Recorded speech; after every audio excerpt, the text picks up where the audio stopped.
Okay, what we have here is FortressCraft Evolved, somewhat older game.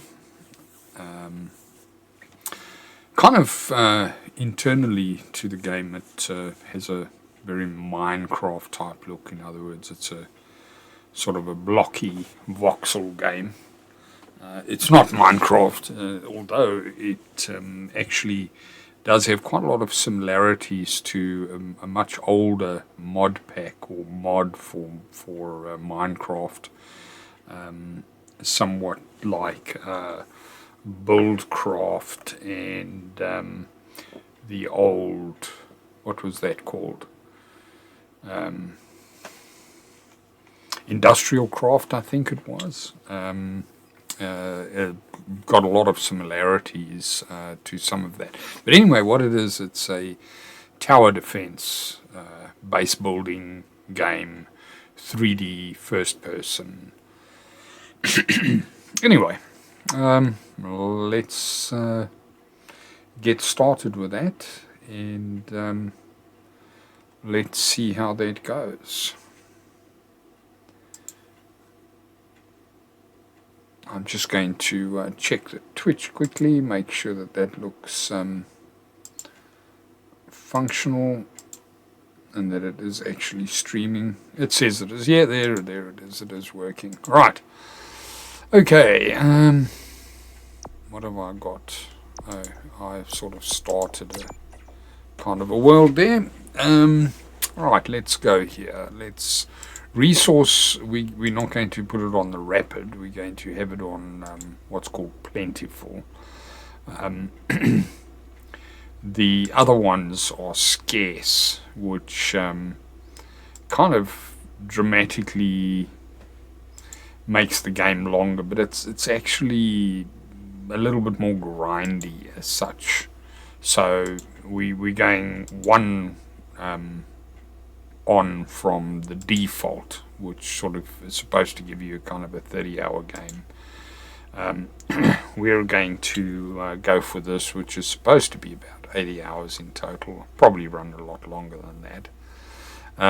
Power, I'm going to change to scarce, and that is apparently going to significantly increase the time to complete the thing.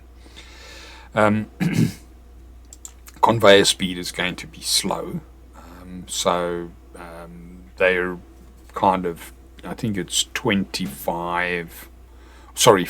versus 100 for normal conveyor belts per minute. Day-night cycle is normal. You can have it eternal night or you can have it eternal day, which, you know, makes your solar panels work a lot better. I'm kind of tempted to run that, just simply because, no, it's not. A lot of time is spent underground. Lighting's going to be, there's going to be dark and light, so we'll do that. I'll just leave it on normal mobs. The hard mobs does significantly change the tower defense, and your defenses have got to be a lot tougher and all the rest. But I'm going to leave it like that. Death mode you can have, there's none. Basically what happens is you get 0 health, and you start back and you've got to health up and power up and all the rest, etc. You can have the thing which is a kind of a clumsy mode, which allows you to drop everything you're carrying. This is kind of Minecrafty. if you're familiar with that. You have the other one, which is Iron Man. You die, you lose everything you had. It doesn't even remain. It just vanishes. Then you have Squish Core. Is that if your core, goes down, that's it, game over. Hardcore is, a lot more difficult. I'll just put it on none.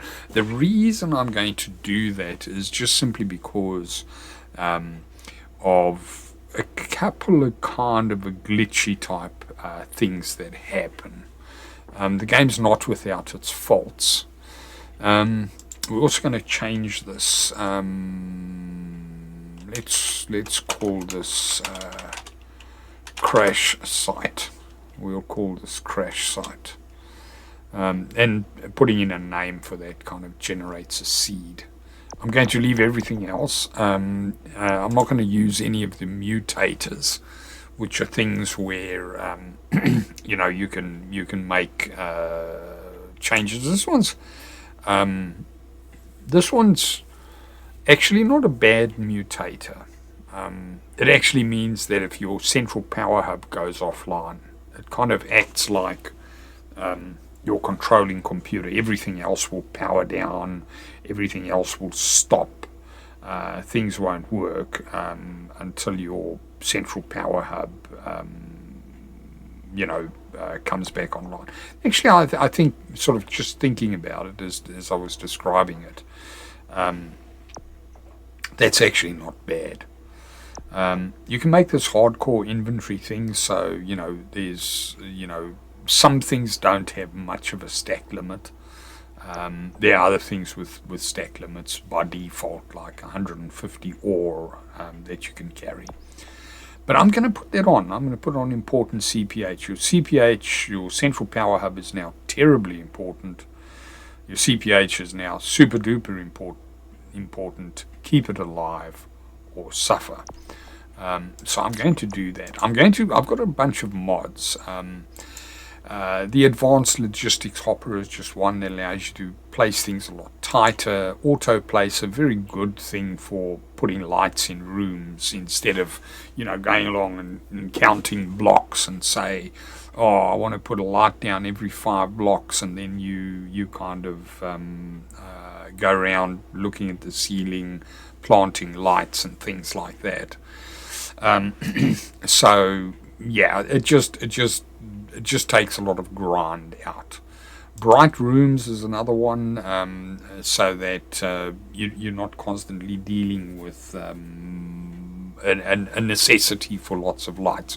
Lots of lights also in games do tend to slow the frame rate down. There's a lot of bug fixes and improvement, which gives you an idea of the status of the game. Because to have bug fixes as a mod. But anyway, CamoBot proof rooms, there's a thing called a CamoBot, and for some reason, you can make a room with doors and walls and ceiling and nothing can get in, but these things still materialize inside it. So that'll get rid of it. There's a turret specifically designed against them. Crystal crafting, you can actually make crystals using a lot of, like you can make diamond by using lots and lots and lots of coal. You can make a diamond. Distance measuring tool, just kind of like a utility. A distribution splitter, which allows you to distribute things in kind of sophisticated ways. Enhanced lift, that's very, very important. Simply because the default lift can go up to 256 blocks high. When it's powered. By default, unpowered, it can do only 64. The enhanced lift can do 1024. And the elevator, it kind of turns the elevator into a elevator. It goes the hell out fast. Enhanced light, basically better lighting. Enhanced threat scanner, so you've got this threat scanner with a little radar dish on the top that rotates, but it doesn't give you any information, despite the fact that it's got a radar. This one actually gives you a lot of information, allows you to have alarms, fine-tune the alarms, all that sort of thing. EMS, extraction storage management system, ESMS, sorry, is one that allows you to monitor and control your things without manually running around. Falco Transit Network, that's a way to use little drones to carry things around. A GPS tool that allows you to create a tool which will give you your location. It's kind of like your XYZ type of thing. Hide this Dapper Pack DLC. They've got a DLC about kind of like cosmetics, and it's kind of annoying, naggy little stuff. There's another bug which gets fixed by this mod, hotbar extender, so you've got kind of 7 hotbars in the game. With Control X, you can now get an extra 7, so you can toggle between the two. You've got this silly little Arthur thing which keeps floating around you all the time. And this thing just basically makes it invisible. The light, he's kind of got a light, and he just runs around circling you all the time and flying through blocks, and he kind of, he just ignores any terrain. He just passes through everything and anything. It's kind of dumb. So make it invisible. It's less intrusive. Now, laser power transmitters normally work Manhattan style. In other words, they work up, down, left, right type of thing, or on the three axes.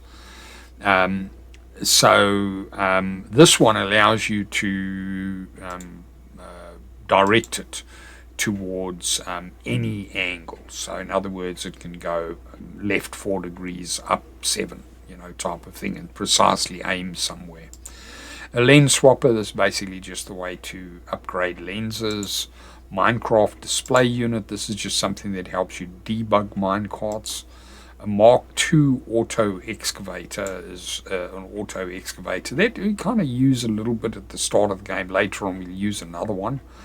This one's a ship be gone mod, is you've kind of got this crashed ship when you start, and then this thing kind of stays there forever. But it's one of those dumb things in the game that you can walk through it, you clip through it, it just sits there, it just gets in the way. So just make it invisible, take it out. The sort of fire that goes on for the first couple of days, week, 2 weeks or whatever in the game, it's got this fire which gradually dies down. That'll still be there, but at least we won't have this annoying silly ship there.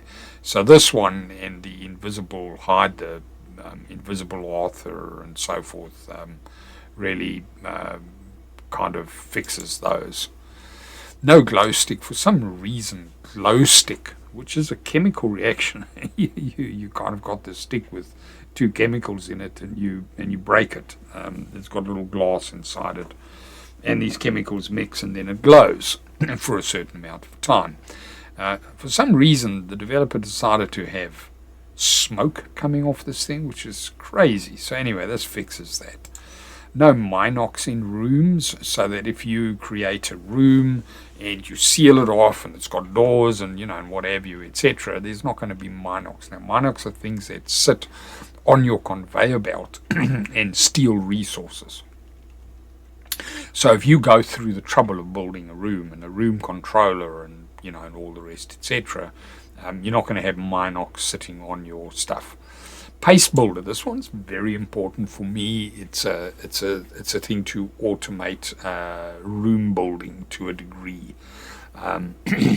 It's kind of like a much enhanced auto excavator, because it can do floors, it can do walls and ceilings.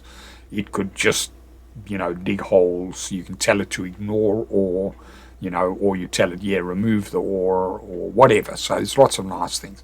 These are a whole lot of patches to the freight system, which again is a set of bugs getting patched by a mod. Power management. That's one where you can toggle. You can use special items to switch power on and off. Powerless teleporters is again something that's actually quite nice. It just means you've got less running around, less waiting and so forth. It makes it kind of easier because you don't have to supply power to it, obviously, but we're running on scarce power anyway. Doors were annoyingly loud. This just makes them silent. You have a slime turret that'll particularly target things which the default things don't target. Then you've got the square workfloor excavator, which is sort of useful. By default, makes kind of round things which kind of don't work in a square world, in a blocky world, a Minecraft type world. This one's just the Minecraft inventory, the minecart type inventory panels. We'll have a look at it. Upward solar panels that makes your solar panels point up and deal with things. So there we go. We've enabled those. It's 3 pages of mods. In fact, it's almost exactly 3 full pages. One mod short of 3 full pages. So that's it. We've created the world and so forth. Well, we've selected the settings we want, and there, a last glance at it, and let's go. So that's been created. It's got a kind of a silly little intro, kind of very crude programmer art type thing, of your spaceship coming in for a docking at a space station. And then it gets hit by an asteroid or a flaming ball in space. For some, why it's flaming, who knows. But anyway, asteroids don't flame unless you're in the atmosphere. But then your space station would be behaving very differently. Anyway, you got hit by an asteroid, and now you're going to crash on the local planet, and you were damaged in the impact, or your ship was damaged in the impact. And then you and Arthur start off. Now, Arthur's a little bit like C-3PO in Star Wars. He's kind of like this little droid type thing. But as I said, we make it invisible because it's kind of dumb. Anyway, right, so it's got a kind of little quick tutorial over here. It's got a force field. Looks kind of manky up there. Oh, well, anyway, it is what it is. And it first of all says, now, this CPH, I'm going to press E, then add resources. So we're going to create power. So I press E, here's the add resource button, which I'm going to do. And, well, it's going to kick us out. This tutorial's kind of dumb in that it kicks you out of things once you do them, where, I want to read what's on the screen. So we'll come back to that. Power storage battery, I'm going to just press Q to draw some power from it. I did a fraction of that, and immediately this other thing pops up, tells me I've got to press E and then add power. I've got to add 200 power. After that, another window's going to pop up and take over and kick me out. And it says, well, there's now this miner has got some coal in there. Just press Q to extract everything. Now I've got to scan something. The first thing we do is, well, what's this stuff that we're standing on? So we'll scan it. And right now that it says that we've scanned it, we must go to the research station and process the scan. We've got an unknown material. We've got 0 research points. Now this is an important part because those research points get utilized in studying things such as I want to research black box data. I can't. I've got 0 research point and it costs 1. But every time I scan something, I get research points. Doesn't make any sense realistically, but hey, it's a game mechanic. It's how they do it. So let's process this unknown material. Now, when I hit this button, this tutorial everything's going to vanish instead of telling me what I scanned. And the thing says, oh, now you got to do this. We'll come back and look at that. So anyway, there it is. Took over, kicked me out, and says, okay, so I scanned something, but I don't know what it is now because it just vanished. We've got to create a power core for our bot, which is a sort of, it makes it functional as such. So these are the various sections, mining, what have you, and this is for Arthur, and a power core which costs 2 copper bars, and lo and behold, I'll start off with 2 copper bars. So we're going to craft that. Now our force field vanishes, but there's still a little bit of tutorial stuff. They say this is a silly setup, but I'm going to follow it because otherwise it's got these flashing things and prompts to put things down. I'll get rid of it a bit later. Now, what I'm going to do with this is I'm going to put these little blocks down here, and I'm going to place a hopper here, which I've got there. And then I've kind of tuned up my bar.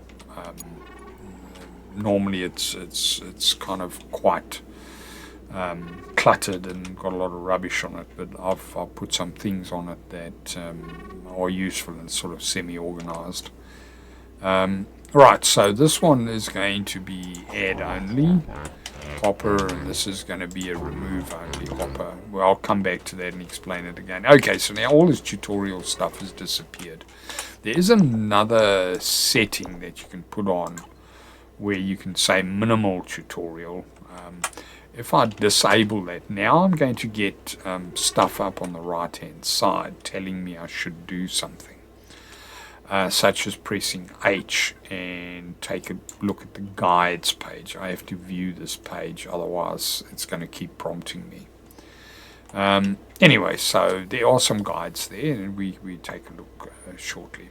Anyway, we're going to start off by, this thing is now auto-feeding power and all that type of thing. I'm just going to grab the coal out of that. Now let's go back to all that stuff that happened automatically.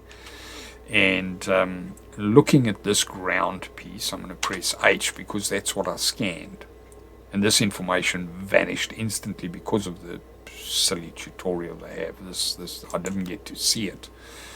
And it says this thick, disgusting mess covers the entire planet. Useful for paste and not much else. Well, it's a walking surface. It doesn't have much of a penalty or anything like that. But anyway, so we've got some organic stuff going on. Now, you would have heard some roaring in the distance. Our crashing and our arrival on this planet has annoyed the local fauna, and they are going to take an exception to the central power hub, and they kind of live out in the four corners, so southeast, southwest, northeast, northwest type direction. I have a little bar, a little arrow there. You'll notice down at the bottom of the screen on the middle where it says, oh, there's an unknown block detected. We'll come back to that in a sec. But that always points towards my central power up. So if I'm far away, I can, always get back here to my central power up. Very nice little feature. It's just a pointer. Doesn't give you distance or anything else, but yeah, so it is. Okay, now, this is the research station, obviously very important. This setup over here is basically taking power from this power storage block. This laser is transmitting it to another power storage block, which is in turn adding power very slowly until this is full. And when it's reached 500, then this guy will start charging. It holds 200, and we can see at the bottom left there a little info box. That has to output to what is known as a hopper. This is a storage hopper, can handle up to 100 items. It's quite hard to make initially when you're low on resources, so this is quite valuable. I'm going to get rid of it later. And put down a cheaper one there. This over here, I do want the expensive hoppers, and this is the smelter. Now, this one, because we're running on plentiful instead of rapid, rapid only requires 2 ores to make a bar. This one requires 4 ores to make a bar, or a bar of, tin or copper or whatever. In addition, the ore deposits, which we're going to find shortly, are somewhat smaller. And as you go to scarce and super scarce, or Greg mode as they call it, Gregorius was somebody who did mods for Minecraft and made things kind of hard if you were doing a kind of a playthrough or of a lot of technical mods, and they kind of copied that. As I said, it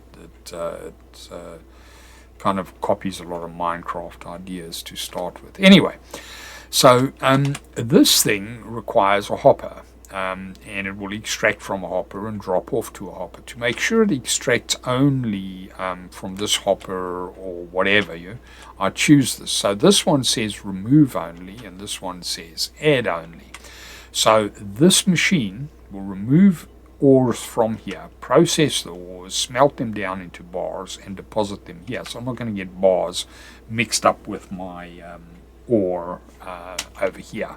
I could mix them up. It wouldn't actually make much of a difference if I used a filter or conveyor arms or things like that. But I don't have that stuff at the moment, and besides that, I'm going to want to collect and smelt and store a lot of stuff. So this is fine for now. Also, additionally, right click will allow me to pick something or break something. And left click will place something. Now if I'm looking at this and I middle click the mouse button, I'm copying what's under the cursor, known as picking. Also this block that's underneath the what we call organic detritus block, there's another block underneath it. So what's that? So let's scan that. So that's a new scan. That's going to earn us a few research points. But anyway, let me go back to this. That's one of those slimes I was talking about. You make a particular turret to get rid of them. They're kind of attracted to things that create or consume power and things like that. So they'll go hover over that little mine ore extractor that's sitting over here. Oh, you see this thing's now charging up very, very slowly. These starter basic laser energy transmitters are very weak. They transfer, I think, 1.2 power, maximum transfer per second of 1.2 power per second. Fortunately, the ore extractor uses 0.41 power per second, so this is quite capable of handling,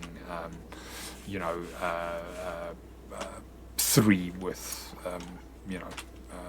on the same line type of thing. It'll work quite well. It's fractionally short on power because that's 0.2 and this is 0.41. Unless this thing is lying and it's actually 1.23 or something like that. So depending on how many decimal place accuracy that's got. But anyway, I've never really tested it, but 0.4 times 3, that'll be 1.6, but it's 0.41. So 1.6, 1.2. Math failure there. So 0.4 times 3 is 1.2. Well, that should be able to handle it for now. But yeah, not much else kind of gets you going. This is an important device. Once again, I can't break this. I can't right-click it. I need to upgrade my build gun, which is much later. This thing on top over there, which is known as a hydrojet cutter, which I get for free in this particular case. Let me get rid of that. Let me pop this thing back onto my hotbar over here, and I'm going to place it back. Is a thing that you need. I can rotate this thing even though I can't place or remove it. But anyway, that's important because there's some things, in order to make them, you need to have that attachment. And so forth. Right, so that kind of covers that lot. Oh, I was going to copy this with a middle mouse button and then put that block back. Now, we're going to run around now and we're just going to scan some stuff. So I'm going to get this up here. Here's some plant, which we've scanned, this little plant there. There's a rock. What's this rock? So I've scanned it, but now this stuff is all unknown. I've got to go back to the research place and research it, and I'm going to gain points for that. But for now, we're just going to look around for things to scan. And we're looking for those little question marks that should show up. There's you've also got a grappling hook on here. You can use it while you viewed like this or like this by pressing F. Now it's quite a rapid way to travel. It has its drawbacks, like getting stuck in high places and falling off and falling down things and so forth. But well, let's go for that. It looks like we've got something up there. It provides a bit of light as well. I'm going to pull myself up there, and there I go. I'm up here now. Here's some snow. I'm going to scan that. I know it's snow. I can see the snow. Here's a plant I haven't seen before. Scan that. Nothing else to scan. Yeah, now I've got to drop. Oh, there's something new down there, but let's get down first. So obviously here's a cliff face. Now by kind of looking at the cliff face, going up here and then pressing F, I can use a grappling hook to slow my descent. You got to be careful you don't look down too much, because what you do is look at the ground, grapple the ground, and pull yourself into it at even faster speed. Okay, let's see. There's a plant I don't know yet. I spotted from up there. Scan that. There's these things over there. Let's an unknown block. Scan it. These are kind of a tree-like thing in the game. They all appear to be the same, so let's break these. I have to use left shift and click to break these, because they are large structures. So there's a few things which we've picked up from them. It's unknown, so it's just one of these little unknown icons. It's actually a kind of a wood, and we can make planks out of it. So let me just grab, never mind, I'm just going to break these blocks, and then I'm just going to walk up here and make myself a little stairway. Right, there we go. This one's already scanned. Let's break that, and we'll pick up the stuff that drops. Okay. That's probably enough of that for now. There will be another plant or two that I can get. I might run into them here and now, but for now I don't see any. There's something unknown. That looks like a different type of rock or something. So, unknown block, right mouse button to scan it. Now what these are blocks that will contain copper and tin.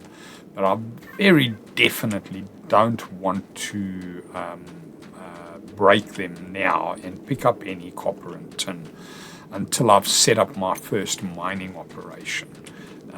Because I want to detect unknown ores, and I want to very carefully, and this is really important because of the way the game works, that you, let me just make sure, yes, I thought this was a plant I hadn't seen before.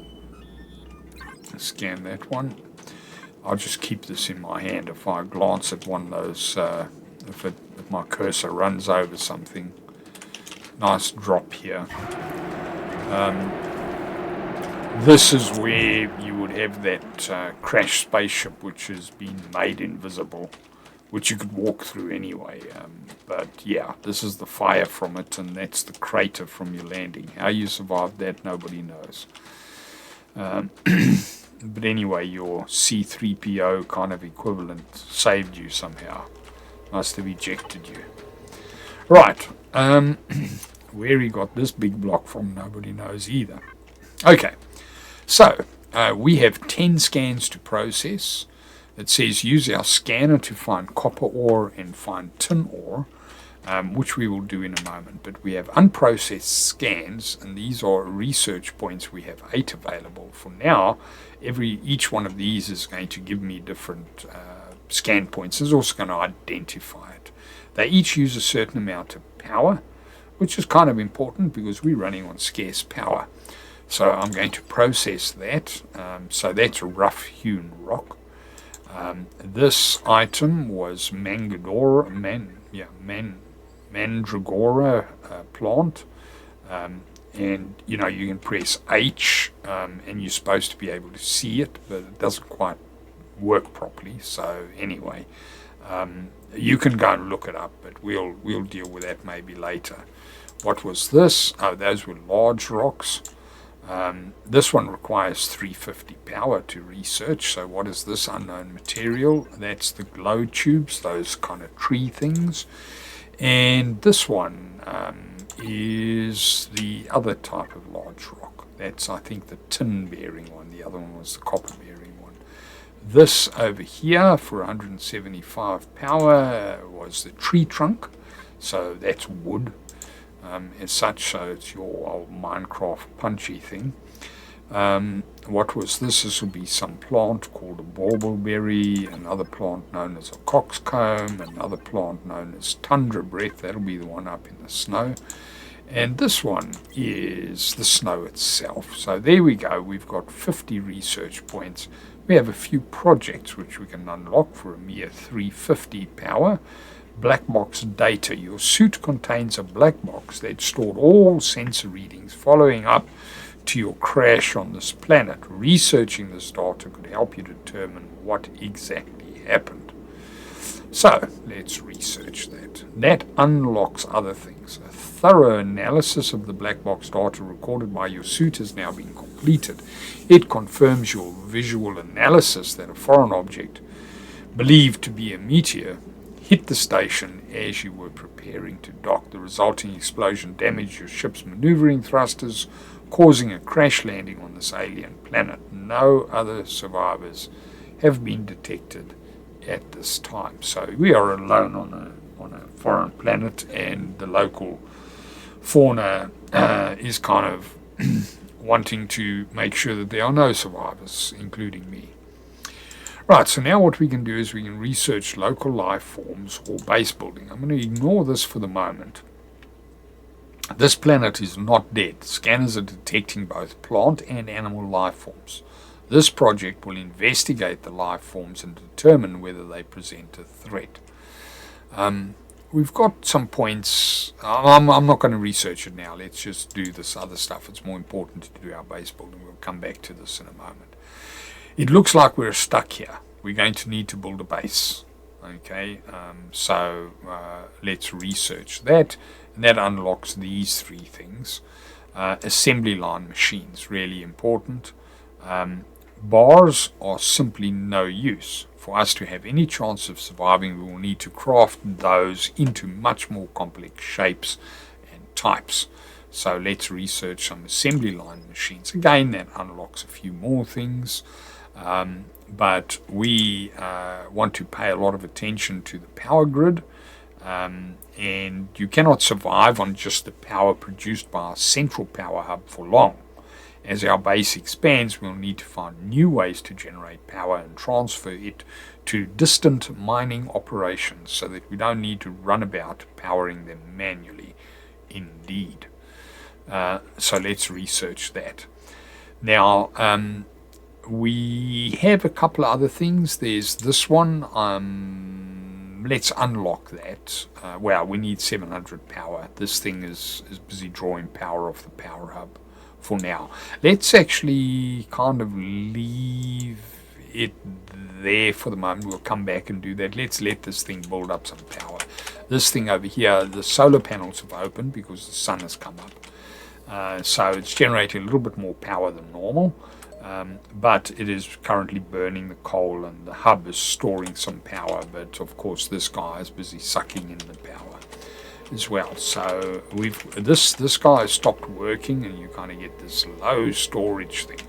Now you can kind of go here to this thing, and you can press T.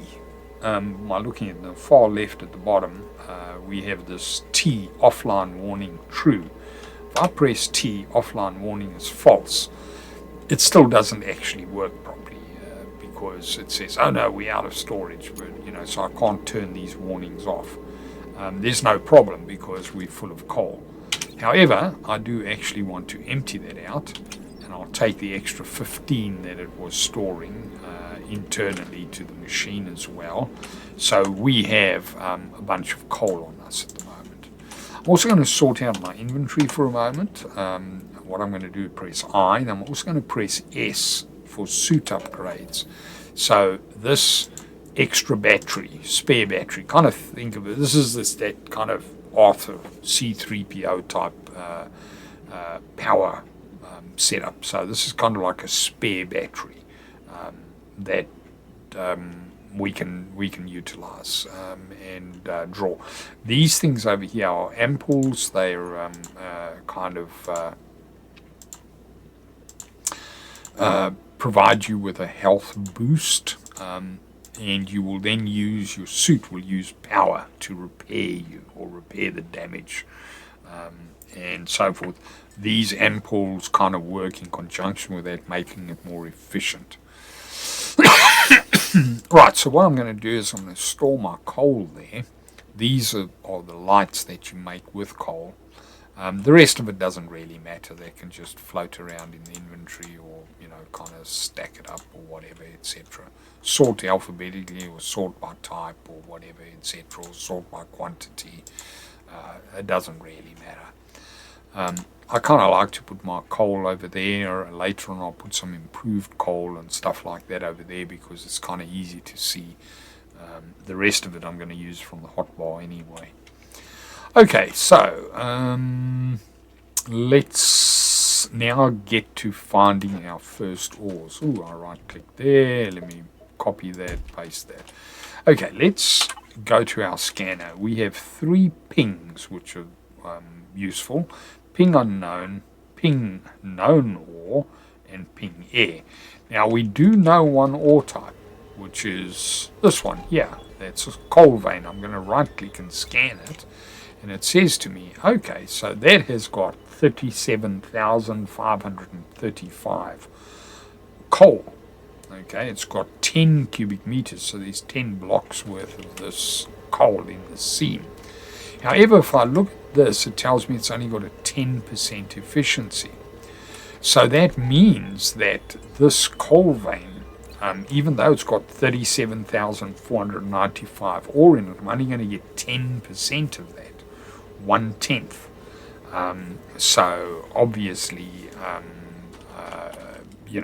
there's a whole digit is going to disappear in that. So instead of if there was 10%, instead of if there was 100, if I'm only getting 10%, I'm getting 10. So I'm getting 10 per 100. So basically just deduct a 0. Okay. Oh, here's an unscanned plant as well, right here close to me. Okay, so let's grab that. That'll be another 1 research point. And there's another plant we haven't seen before. Scan that. I sort of thought vaguely there was a different color gave you was another scan, but yeah, not really. I'm actually going to break these. It'll give me some wood. Might be useful for building that type of thing. Although most of you use these cosmetic things with build paste. Also a kind of an idea borrowed from a Minecraft mod.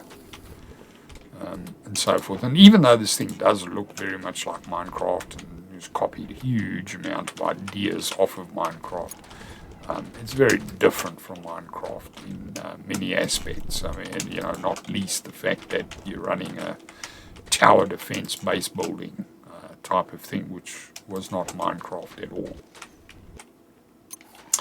Okay, after you right click these things or shift right click them to break them, they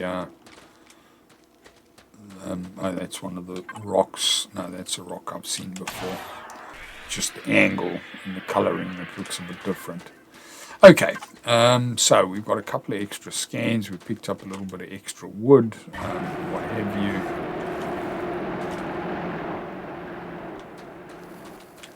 I don't really see anything around here. Okay, right. So let's get on to what we should be doing, which is finding our first ore. Which well, there's 2 ores that we need straight away, which is copper and iron. Oh, there were still a few pieces of wood lying around. Ah, now there, okay, is a bit of. I said copper and iron. I mean copper and tin. So this is tin. Which you can visually see there, but I don't want to scan it.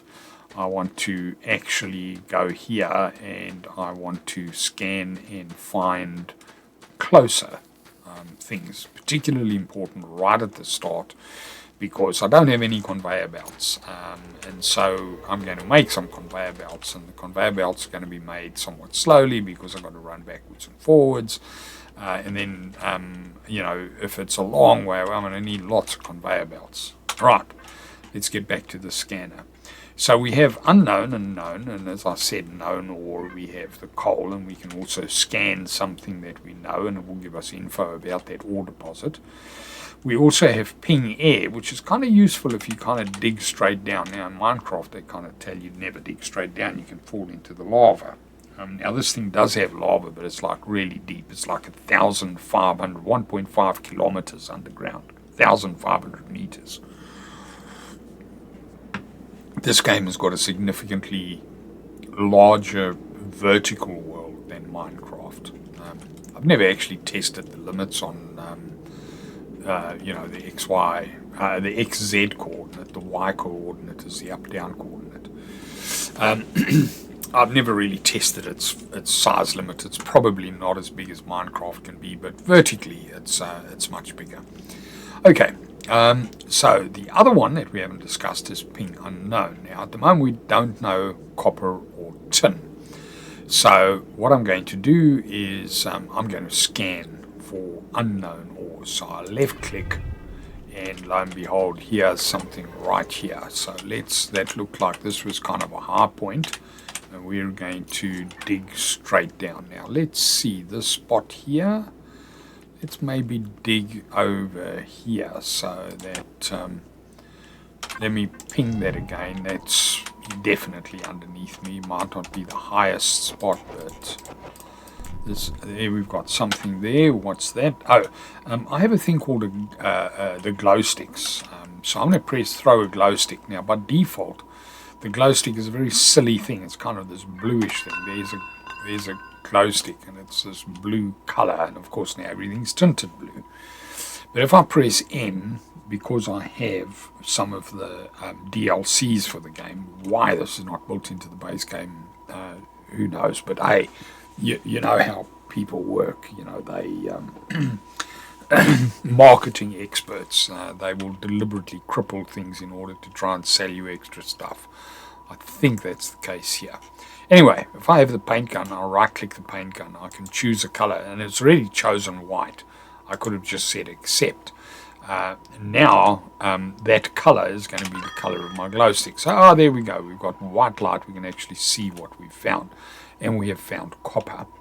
Now, I don't know if this is the deposit that we were looking for. So we've scanned it.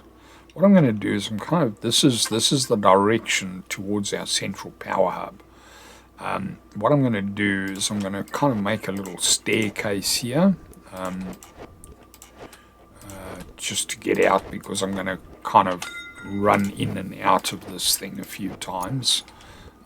So having a staircase will make things a lot easier. Let's take out one more there. That's probably sufficient. Right, so we can get in and out there. Let's go here. Now let's scan. That was one of the plants, I know, because they always give you 1 point. A goopy dangler, an undergump, some rubble, which I've just picked up, and an unknown material, and that of course is our copper ore. As I said, we could see that was copper over there. What I'm actually going to do now is eyeball this fella, and yep, that's a reasonably good spot. So I'm going to place a power transmitter here, one of these basic ones, rotate it, it's going to go here, and then I'm just going to copy that block, place one of those there, then I'm going to place excuse me, this guy will receive power on any face except the front, I think, where power comes out. I don't think it will receive power in the front. It doesn't make much sense for it to receive power in the direction that it is sending power out. So anyway, there we go. That power is now being transmitted down, but of course it's going nowhere. It's hitting the ground. So let's get a little bit more light here. I'm going to put a light up in a second. But what I'm going to do is I'm now going to put down one of my ore miners, and immediately this guy is going to start receiving power. Now, okay, your new ore extractor will require connection to your base. This is one of these pop-up annoying things, but yeah, instead of notifications, they use this method. Why? Who knows? Your new ore extractor will require connection to your base. Use a hopper and conveyors to achieve this. If you lack resources, you can carry a few items by hand. Well, you can carry a hell of a lot by hand, but let's ignore that. Okay, so there we go. We've got some power going down. As I said, I didn't connect this to a power storage block, and I'm not transmitting to another power storage block. I'm just taking directly off the CPH directly down to that, which is quite sufficient. Now, let's put a little bit of light on the subject over here. I'm going to actually take out that block, and I'm going to take out all the adjacent blocks, and I'm going to make it a kind of a 3 high. Let me close that up there. As I said, these little things, the little slimes, they kind of, oh, yeah, something working and using power, and we're going to sit on top of it. I don't think they actually make any difference to this thing at all. Because, you know, this laser transmits 1.2 power. This thing uses 0.41. It appears to be receiving power at a normal rate. Theoretically, I could analyze this thing over here, but, you know, to see how much power, once that's full, I can see how much power is being drawn. But I'm not going to fuss with that for now. Now what I'm going to do, one more glow stick down here. Each time I toss a glow stick, you'll see my battery, my suit battery is in the top left there. Down at the bottom I've got a battery use rate which is 0.1. And that's because it's 18.6 degrees Celsius external temperature up on the sort of right. Suit internal temperature tries to keep me at a steady 20 degrees. Now, as I get further from my central power hub, which generates a lot of heat, this is the kind of ambient temperature I have here, minus 29.6 degrees. My battery use rate is now 1.3. So obviously, it has to work harder to heat me up when the environment is very cold. I can get closer to this. I can get very close to it. Now it's 65 degrees, 65.8. Now it's got to use a lot of battery to keep me cool. And I have flashing over there, hey, you're in a hot spot type of thing. So if I go a little bit further, hey, the external temperature is 20. My suit internal temperature is 21. And that's fine. It's within limits. And my battery use rate is now 0. So, you know, this is an ideal standing spot, but hey, who wants to stand around? So let's just fill up our last little touch of power there. Now, I'm going to go to this guy. I'm going to empty the storage, and let's put a little bit of extra space in here where I'm going to knock a light in over there. I'm pressing 2, and I'm going to place one of my torches, which provide heat, but not too much heat because it's kind of 4 blocks above me, or a gap of 3 and then it. And that provides some heating, not too much, so I'm using 0.2, 0.3, but if I'm fractionally away from the light, I'm using a minimal amount. Okay, so let's start off by putting a hopper here, and all of the ore that it pulls out is going to store up to 100 there before things clog up again. Right, we found copper. We've identified the copper. This is full, so let's go and take a look at some actual recipes. Those were projects we were looking at earlier. Now we're going to take a look at actual individual recipes. Very important things that we need to make. These two items, this one first, is the lightweight machine housing crafter. We're going to need a lot of those. Iron gear maker, we're going to use those. And lithium coil chargers, we're going to use those pretty soon. Mark 1 power cord chargers, these are the kind of things. They craft a machine capable of auto-crafting single-use power boosters. The power booster can give Arthur power, so it charges that little spare battery basically. Place the crafted item into your hotbar to use. Okay, now something has just crashed. There it is over there. That little sort of shaky story that goes on kind of informs me of this crash. So I'm going to head out towards it because we want what it dropped is going to become a little bit more important shortly. So it was about here.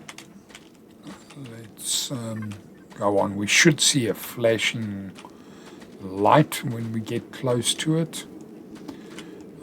It's a piece of crashed wreckage. Now there's that flashing light, and it looks like it's up there. There's the smoke. Whoa, whoa, whoa, whoa! I was looking, and of course I fell down a hole. Anyway, there's actually a bunch of plants we haven't scanned yet down here. Oop, I bounced and hurt myself slightly. So if you look over there, you see my health points at the top. They are being returned. But my battery use rate, it's using power to increase my health. As it gets, the very last notch will go very, very quickly. It's kind of it kind of speeds up as it goes. If you really damage yourself, it's very, very slow. Anyway, we're fine with power at the moment. Let's just scan these things. They're all another one research point. Scan that one. It's a different plant. And scan this one, that's a different plant. Okay, I think that's really it. We've just got those three, and that's it. Yeah, so now let's get out of here. Also, let's in future pay a little bit closer attention to where we're walking. Let's not fall down a hole. It could have been a lot deeper, and the outcome could have been unfortunate. Right, let's break these things. When you break them, they're not kind of instantaneous. This feedback is a bit strange.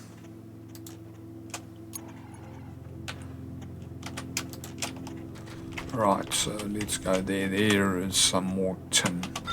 As you can see, that's the color of tin. Okay. We're just going to run across here, pick up all these pieces of wood that we broke. There's a few more over here. It's got an auto climb feature built into it. It's only one block high. You can just run straight at it and you'll automatically climb. You don't have to. Minecraft works like that now. You're used to the very first versions of early Minecraft. You had to press spacebar to even climb up one block. Right, so that's taken care of. There is a hive mind over here, but what we're looking for is a little higher. Oh, there's something that has died. Let's pick that up. It says unknown block detected. I thought we'd... Oh no, I haven't scanned this yet, eh? That's that hardened resin. Becomes important later in the game too.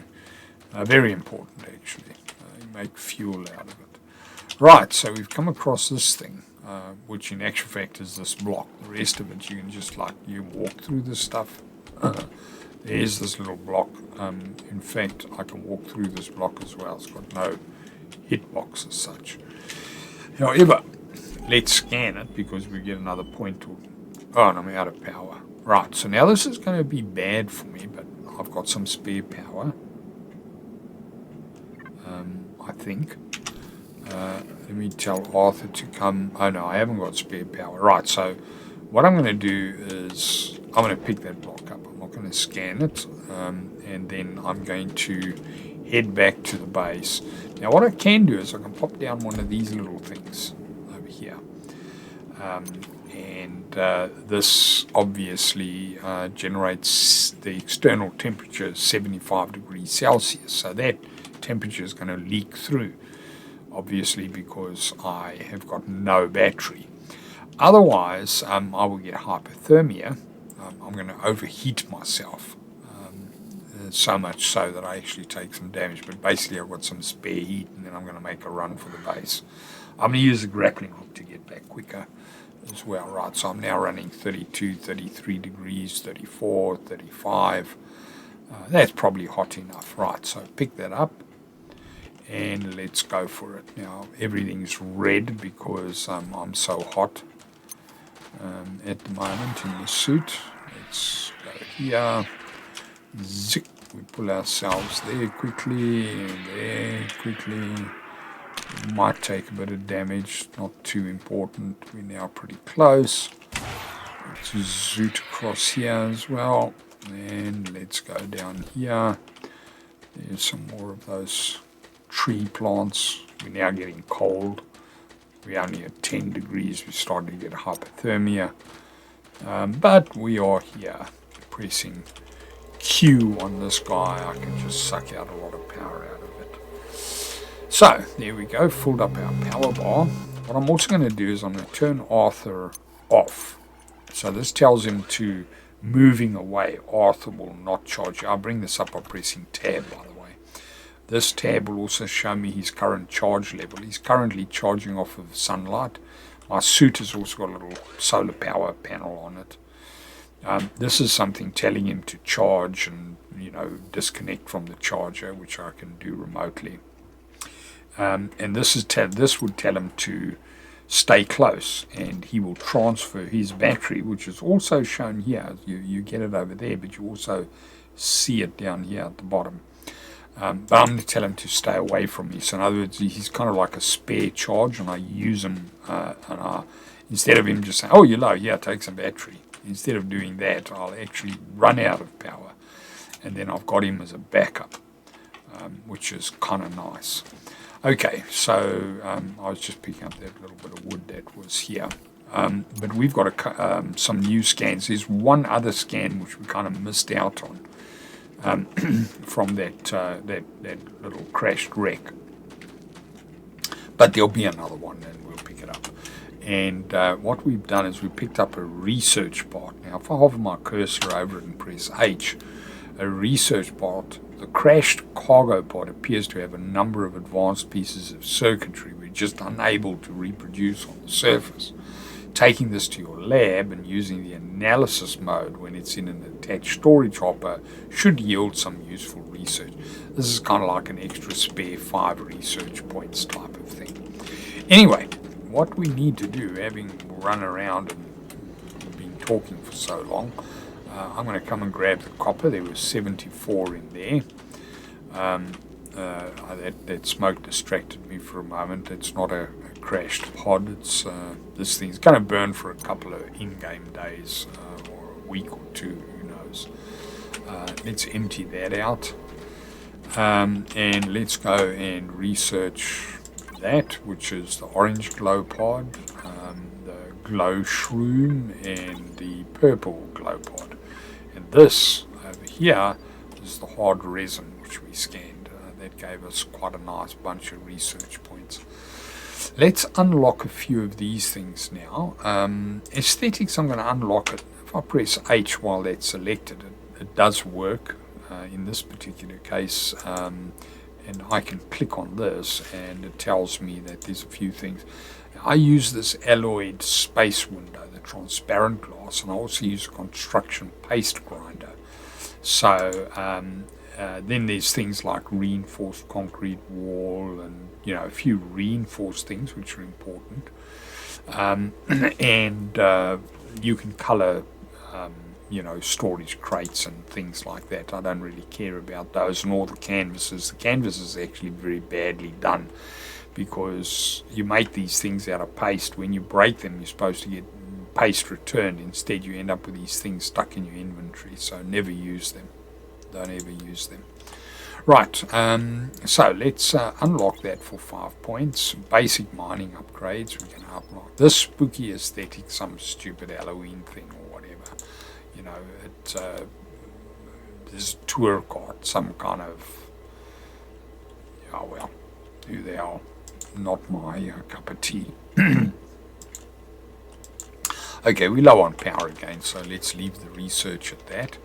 Let's just check our recipes. Alloyed space window we do want to unlock.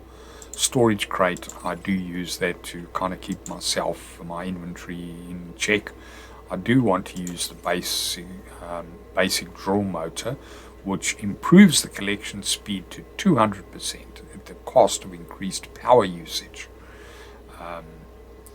And we're definitely going to use that fairly soon. Mark 1 power cord charger. We did read this. It kind of boosts Arthur's power. We were looking at that when the crash happened, when that cargo pod landed and the screen shook. Anyway, we do want that research because it can become quite useful to have an emergency backup bit of power. Okay, let's grab again the copper ore from there. Now I kind of want to store my well, let me clear this stuff out here. Pings, that we don't need. What have I got here? Let me clear these out. All this unknown stuff that I'd previously set up in my bar. Clear that out. I don't want that. Clear that out. This is that enhanced lift. Clear those out. Clear that. Keep that. And let's clear out all the stuff over here. Right, we'll keep that in. Right, so there we go. F1 through F7 is kind of semi-organized. My conveyor belts are on F3. I have machines on F2. F1's kind of general power and hoppers and the miner and lights and what have you, some general stuff. F5 kind of rooms and lifts and so forth.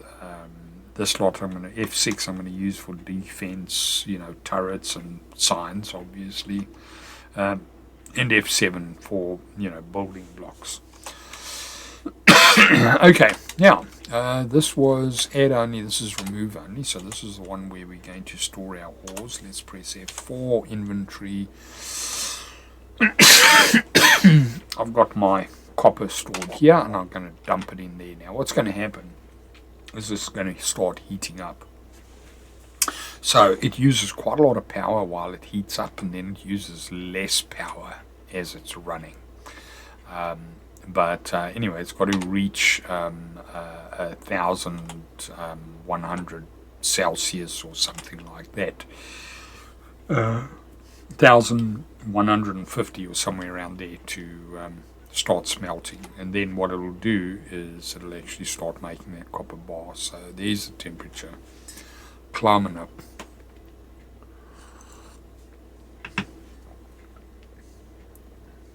And there we go. There we go. At 1,130, 40, somewhere around there it smelts. So now this is sort of colouring in as it creates that copper bar. Later on we can speed this thing up with a part for this known as a forced induction. For that we need copper wire and lightweight machine housing, which we can't make yet. We still want to build the machines for it. Right, but in the meantime, we've got a couple of copper bars. They're being made and so forth. Let me toss in the 12 bit that I'm carrying over there. And let's go, and as it suggests over there, is use the scanner to find tin ore. So we do want to do that. Now if we say ping known, note that of course we've got some coal over here, and we know that that's copper over there. If I say ping known ore, I just I've got this conglomeration of all these known things. They don't show any different colors or anything. So everything's kind of all hodgepodge. Later on there's an improvement where you can actually see what it is. So if I had broken those rocks and picked up copper and tin and identified it, I'd be doing a scan and I wouldn't know what the heck am I scanning, and so on. So it was kind of, as I said, important to actually not scan those things until you found it. Now I'm more interested in pinging unknown, because the close by things are liable to be tin. Excuse me. Oh, sorry about that. All right, so let's take that over there, and take some power. Let's identify that a bit closer. This looks like a fairly good spot. We're going to vector off here anyway, so let's go one further. Drop down here. Now, what have we got here? That's tin. Okay, so first of all, we scan that block, because that's now scannable. Now I'm going to go in the direction of the central power hub. I'm going to open up that little space here at the bottom that I kind of do. Little right clicks, break those blocks, make it 3 high. I'm going to make an extra little dugout area here, dig up an extra one there, press F1 to place a light. Okay, yeah, that'll do. Anyway, from now what we're going to do is cut up a stair, kind of 3 blocks. 1, 2, 3, 1, 2, 3, 1. That's it, we're out. Okay, so this is the drop directly onto it, and this is a fraction deep, so we took a bit of damage. Well, it's not really that deep, it's only -6 meters, but there was a bit of a hill over there. We'll get rid of that soon. In fact, what I'll do is I'll actually get rid of that now. So I'm just holding down the right hand mouse button and just kind of clearing things out here. Okay, so that's good enough. Let's do that. There's some more coal, because that coal is not so big, so it's handy having some coal here pretty close. Okay, so this is where we are going to send stuff down. So let's place a block there. Let's get that aimed down. Let's actually place a miner there, ore extractor. Let's place a storage thing over there, and now let's get some power point. In fact, you know what I want to do? I want to take out another layer here. So what we're going to do is we're going to take that out. Now that's dropped down. I'll pick it up in a sec.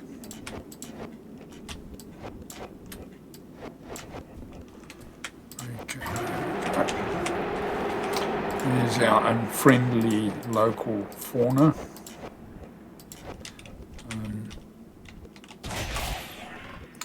Right, we should have picked up that. Let's add a little bit of power manually there, get that started. And then let's refill our power. I'll put it from here. And now let's replace this. So first of all, we want to drop one there, pointing down, good enough. Remove that block again. And yeah, this is still fine. I'll take one block out there.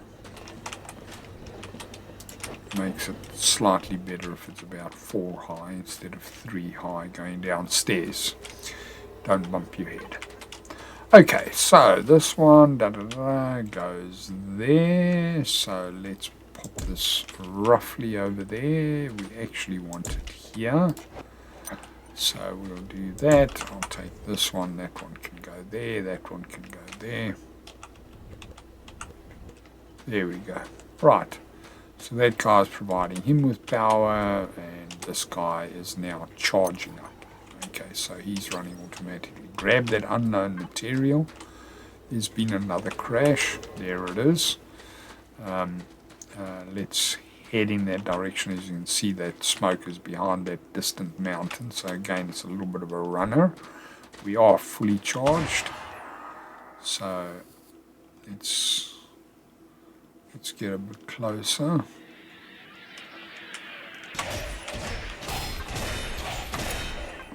Okay, we've fallen into a bit of a cliff here. Oh, no, gorge or something like that.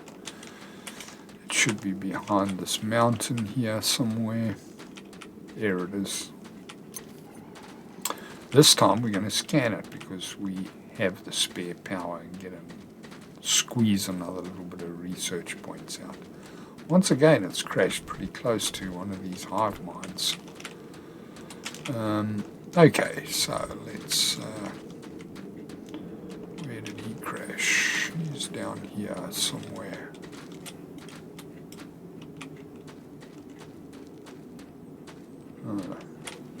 He fell quite deep down. Right, let's go here.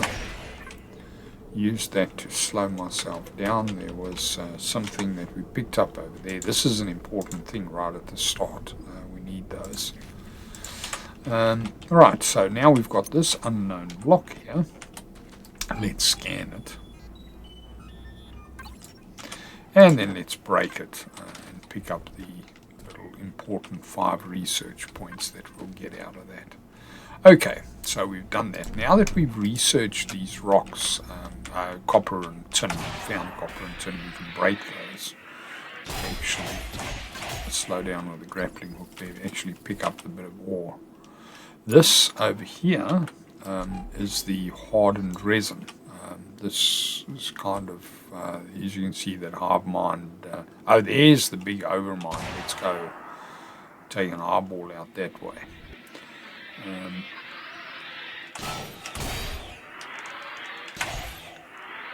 Alright, we've got ourselves up there. There's another. Ooh! Too much looking forward, not looking where I'm walking. Okay, so anyway, this is one of the sort of ordinary hive mines. And then, I keep doing it. This place has got so many holes in it.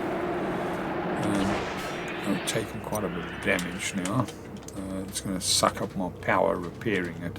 Anyway, but this huge guy over here, this humongous thing, don't walk into it. Instant death. And we want to scan this stuff. We'll do that in a moment. But yeah, this guy is the guy who's going to launch attacks on our base in that diagonal direction over there. Right, let's scan this block, which is soft resin. No, run out of power. Let's Arthur, charge us up. Right, there's we've now.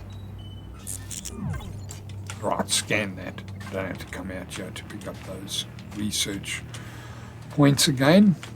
Okay, so we've sucked all of the power out of Arthur. Let's turn him back off again. See how handy it was having that. You know, you kind of don't notice your loss of power, and then when you do, you're kind of in it.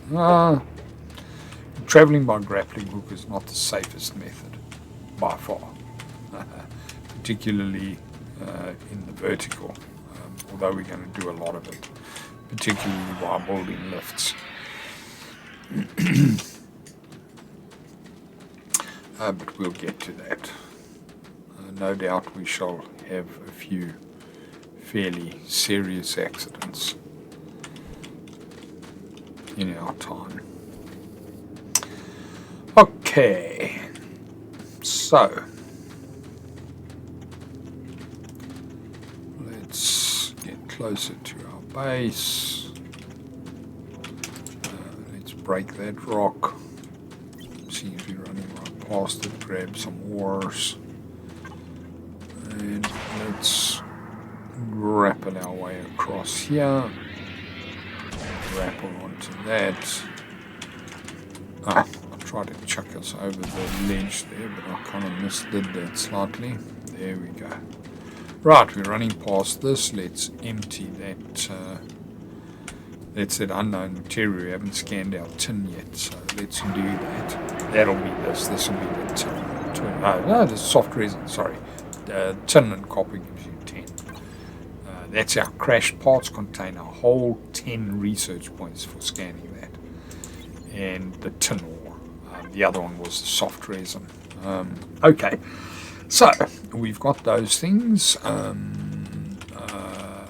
Let's do that. Empty. That was full, so let's grab that. And we have smelted nothing recently, and this is cooled right down basically because we smelted all 100 items that were in there.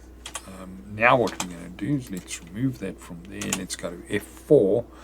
I'll put copper there. I'll put tin there. I'll put I'll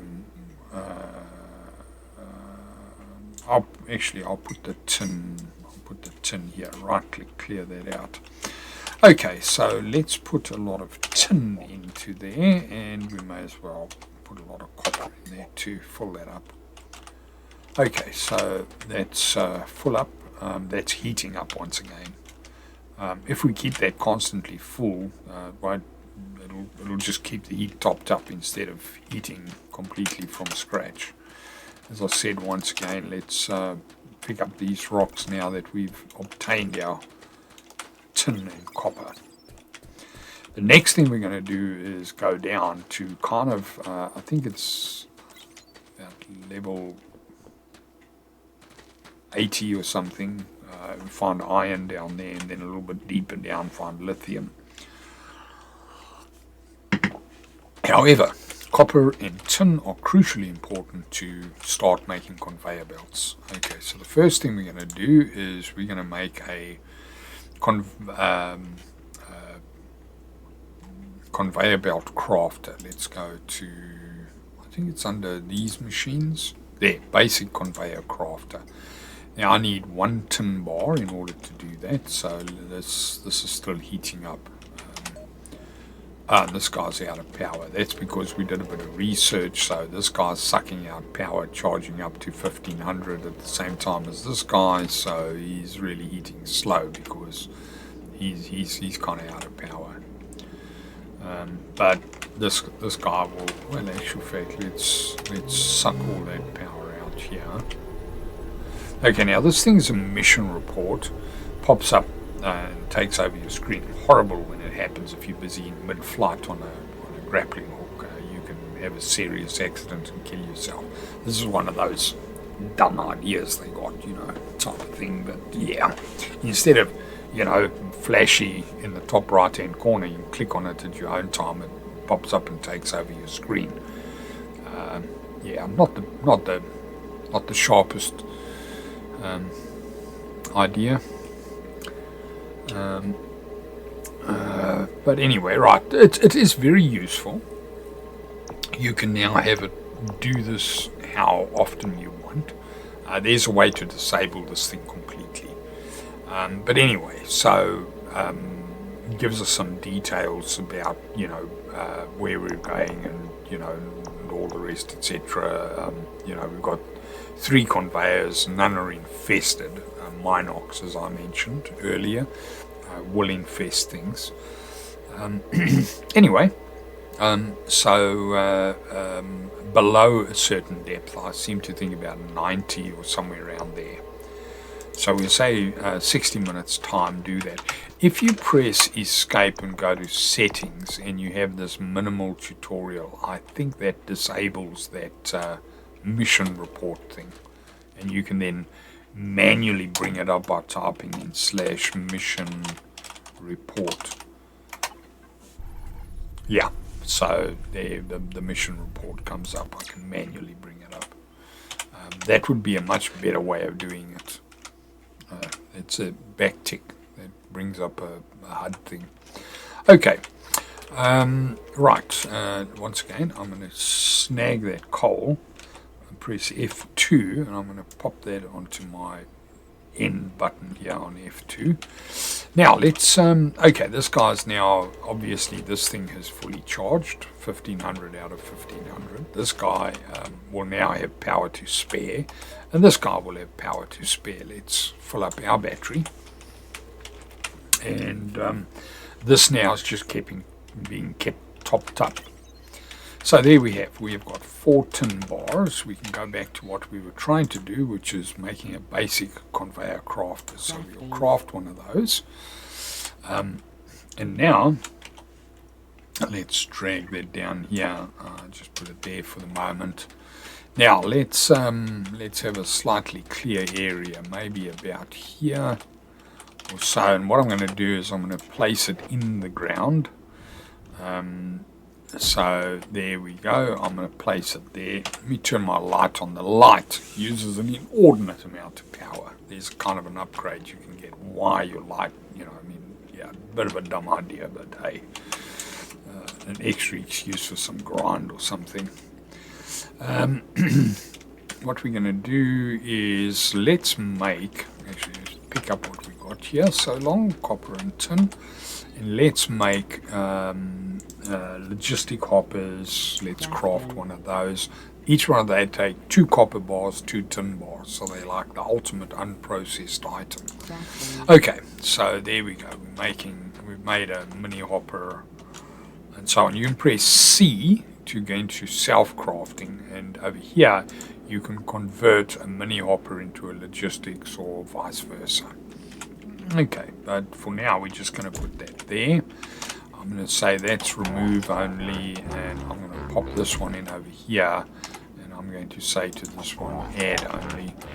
And this guy's looking for 1 copper bar, so let's pop. This guy can only hold 2. I'm going to remove 1, and that guy starts crafting basic conveyor belts, a real slow kind. However, they're very good at the start, and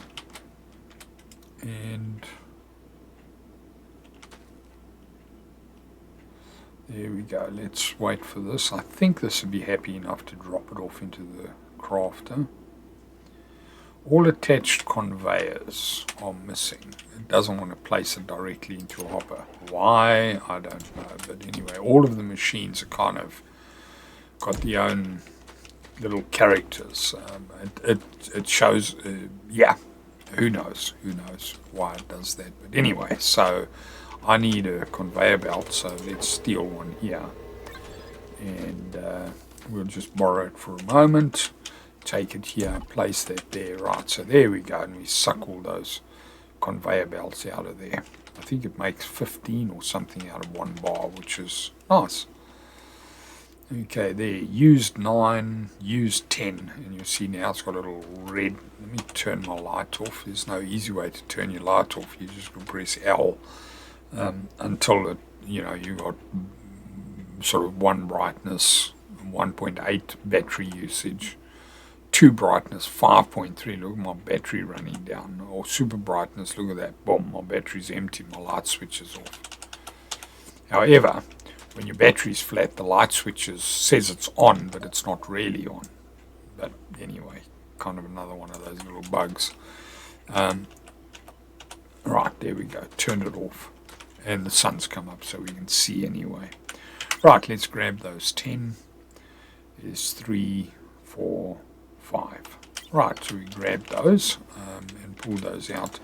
In fact, I think I've got a large hopper. Put that over there, and in fact I'll put in a copper bar, not tin bar. I'll let it make another 15 and 15, 30 in total, and we're actually going to use that. Now I'm going to remove those, and let's actually, this guy will run out of power. Let's just do some little housekeeping here for this lot. let's place that bit of tin in there, and that bit of copper ore, tin and copper ore in there. Let's take these things out. Let's empty that out. Let's remove that hopper there. Let's craft the logistics out of a mini hopper. Let's place that over there. And I'm going to use these basic little conveyors for now over here, because this thing doesn't really use it at a great rate. In fact, I don't want it to do that just yet. I want to suck all the power. Let's just throw the power away. I was trying to save the power that's in them. It's not worth the hassle.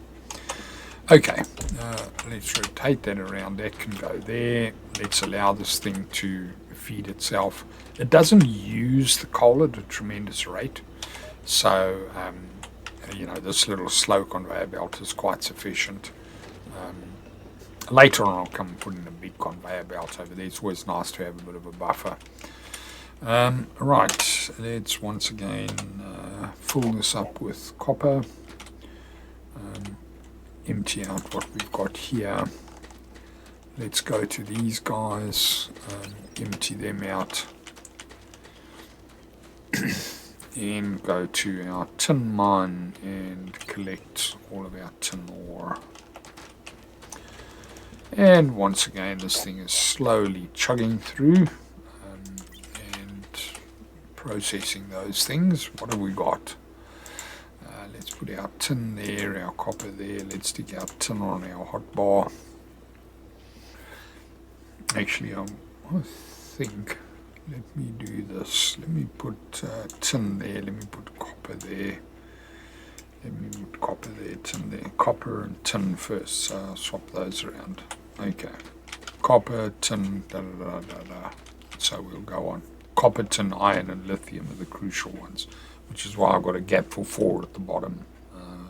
I'll have the 4 bars and the 4 ores for easy placement and that sort of thing. Okay, now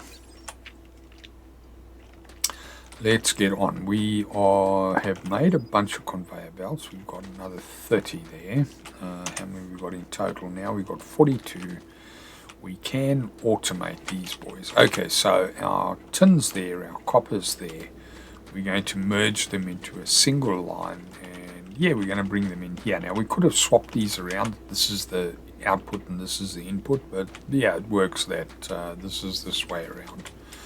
So what I'm going to do is over here, I'm going to craft a thing called an upsloped conveyor. Oh no, this thing doesn't do upslopes. Never mind, this one does. So we'll put down an ordinary one there, then we'll go back to using the old. Well, let's put that one there. Where am I using the other one? Oh, I'm using the other one over here. Okay, because there were 3, so that's 1, 2, 3. These are the 3 faster belts. Now we're going to use the basic ones. Once again, I'm going to bury them so that you can walk over them without these jarring elevation changes. I'll fix this again a bit later as well. I'm not bothered about it now. So what I'm going to do is say craft, and I want a clockwise one and a counterclockwise one. Inventory, so I'll put that there and I'll put that there. Now I'll place them down and then break them, because when you pick them back up, they're just ordinary things, ordinary basic conveyors. Right, place that there, copy that down. That was control and left click will build to me type of thing. Okay, and let's put in a little corner here. Okay, looks nicer, but I could have just put this there. That would work just as well. But anyway, there we go. Let's see, this is going to come up over here, so let's dig down. Right, so that's that guy. We're going to run these up the wall. There we go, and that one's going to be there, and that's going to slowly suck that out. Right, pull that out of there. This comes up to here. As I said, I want to drop this down by one. Have it within the ground. We're going to turn here. We're going to, whoops, we're going to go here. Right, F6, number 6, not F6. Let's make a corner here. Number 6, let's stand here and say build. Well, let's put one down and then say build to me. There we go. Right, so that's it. Tin is automated. Now what I'm going to do is I'm going to replace this with just a logistics hopper, which is cheap, whereas the other one costs some difficult to get resources right now. To build a storage hopper, I need 10 iron gear. I haven't even discovered iron yet. So that's 10 pieces of iron plus 2 lightweight machine housings, which I think are 6 pieces of tin each. So there's 12 pieces of tin and 10 pieces of iron. Whereas a logistics hopper is 2 tin to copper. Crafting. Right, let's make 2 of those for now. So I'm going to go here. This thing is slightly slower than what the or maybe I think actually the sort of miner with no drill motor, the very slow, one to start with, will output items about as quickly as the belts can pull them out, these basic belts. But anyway, that's enough for our purpose. Now what we want to do, and I'm just going to do it underneath here because I want to merge them onto, I need to do it there, not there. Right, let's place some rock here. Okay, let's keep that under path free, F3, number 6, let's put that there, rotate that there, put that there. Okay, so they're going to merge onto the fast belts. If I try to merge onto the slow belt, it's already saturated, so it wouldn't work. Okay, so let's go across here. Let's remove this block. Okay, where is that's on the right of this. Let's empty that out while we're here. Actually, let's fill this guy up to make sure he doesn't run empty. Let's put more tin in. Oh, that was nearly empty. Takes 100 and I put in 92. Okay, right, so we said it was here, so let's dig down here. Once again, F3, number 6, place that there. That guy dropped down from up there. Oh well, anyway. Drop that there, build to me. That's in fact one too high. Let's take that out, put that in, rotate that, build that. We want to rotate it here. Close that up, and we are out of basic belts. So we obviously need at least one more. Drop 2 in there, it'll take 1, we suck the other one out, we don't need 30 of these. Okay, and then what we'll do is we'll actually get into automating making the improved belts.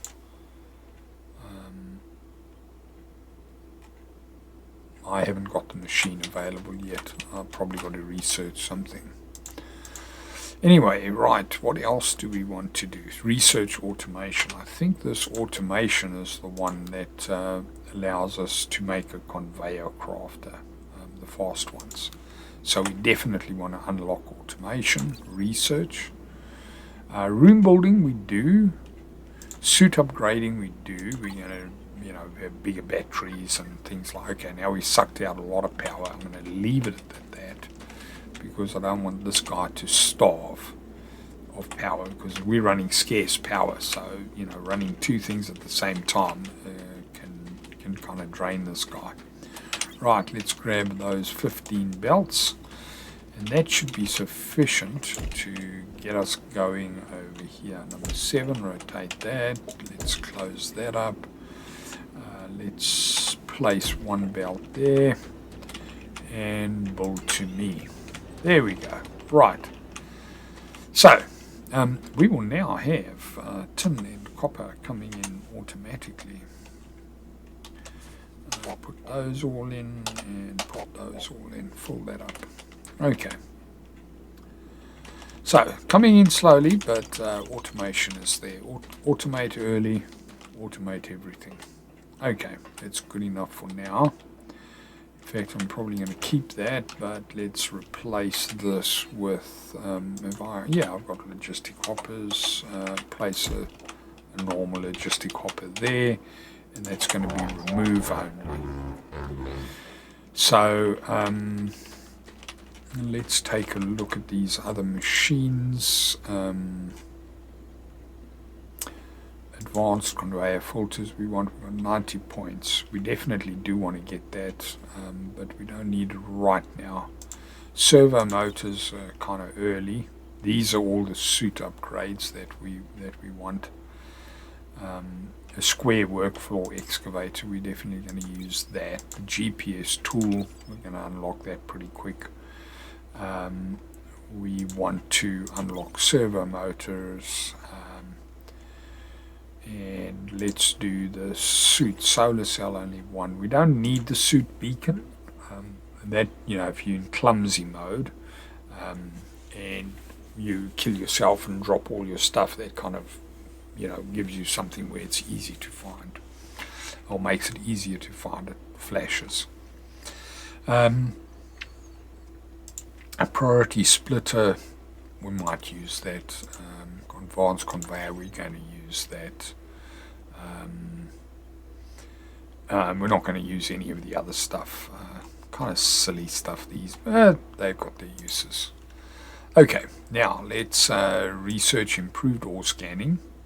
We can create single item ping, so we can find one specific ore. Very important. Room building, we are going to research. We will research laboratories, because we do need laboratories. Once again, let's how's this power doing? Power's low. Power's low. How's this guy doing? Power's low. Let me add power into this hub. I'll take my power out of my suit. Let that. In fact, I'll take all my power out. Let that go. In fact, Arthur's got power. Arthur, charge me. So there's the invisible Arthur. Right, that spare battery's flat. Don't auto charge. Let's. Yeah, I wanted it to. It's got to build up that power first. The hub's out of power. I don't know how far away from daytime it is, but yeah. Oh, this guy's so now he's struggling. He's struggling to keep up heat. What I'm going to do is I'm going to remove all this stuff. Go here. I'm going to remove that, so he's not going to try. I'm going to rotate that for a second, just so that nothing else comes in here. Let that cool down. Let all the power go in here, because it's just wasting power. Trying to heat up, but it can't, because we haven't got enough power. This guy, yeah, I hit it. I used up the power just too hard. Let's let that go. That's fine. This should be nearly full. We can wait a few seconds. Another 40 power, 30, 20, 10. Done. Okay, now the central power hub will start charging this guy. All of the power is going to go into that. Reach 128, and this guy's going to start charging up and storing power. Probably the lasers are now they all carry a little bit of power, 18 power in each of them. There we go, the hub is now kind of recovering. Okay, so let's Shift R, rotate it back. F4, let's put all the tin into there, and whatever copper will fit. There we go, now it's heating again. The power, the CPH with a little bit of, it's kind of losing the battle, but this will probably reach heat before it completely runs out of power. It'll reach temperature, and then it won't suck the power so heavily.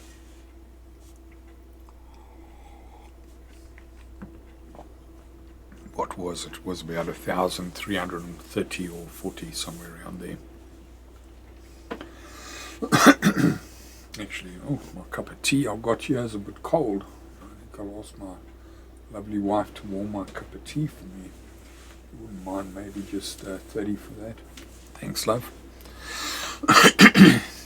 Okay.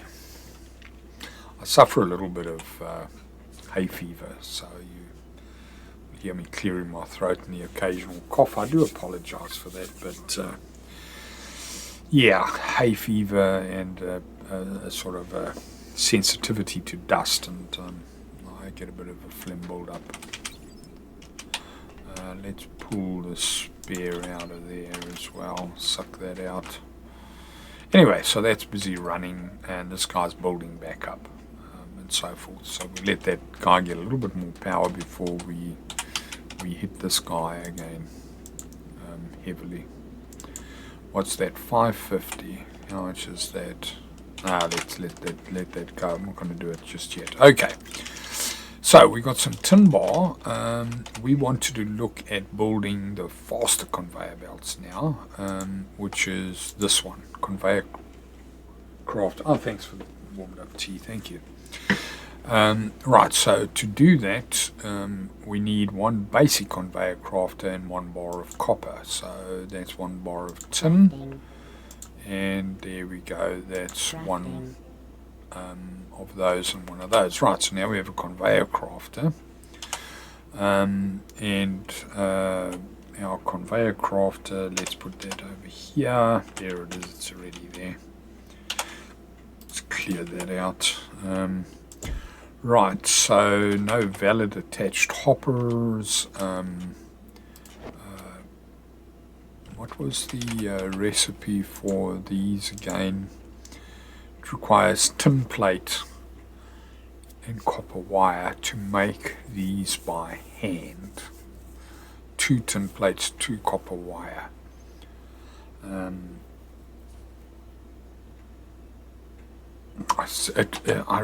Okay, wait a minute. Let me just try and remember the slot. It used to, let me place that here.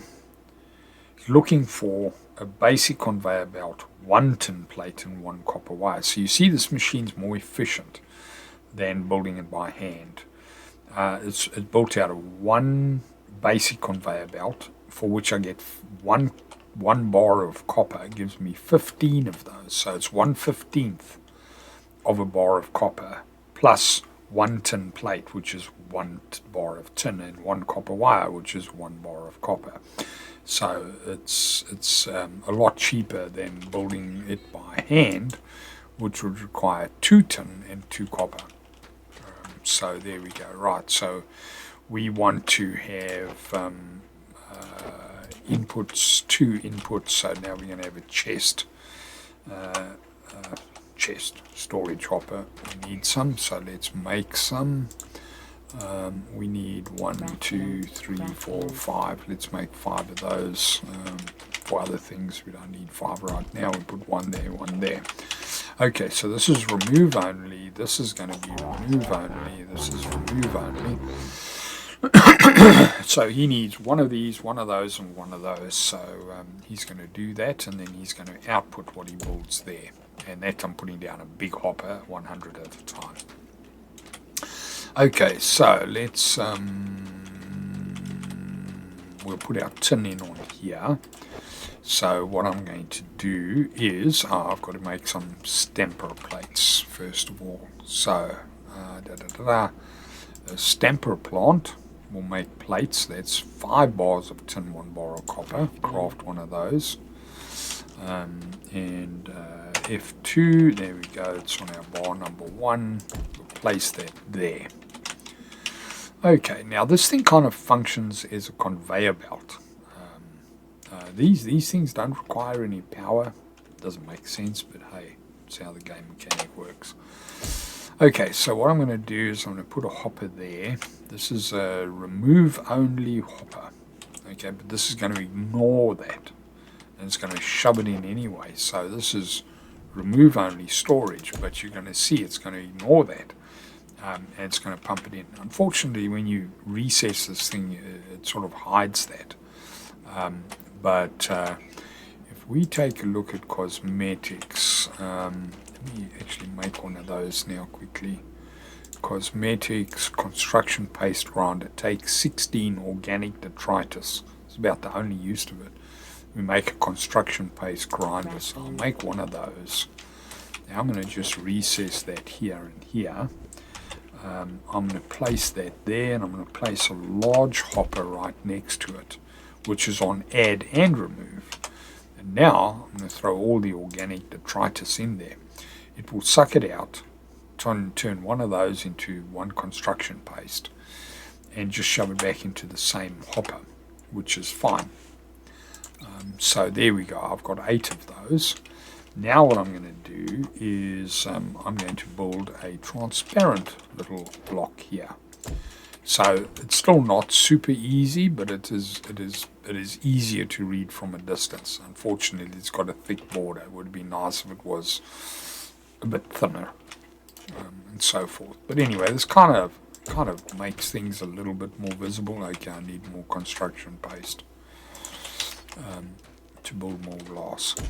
Right, but it kind of allows me to see things. Plus, I can now walk over this whole thing without any, bouncy, jarring elevation changes, that sort of thing.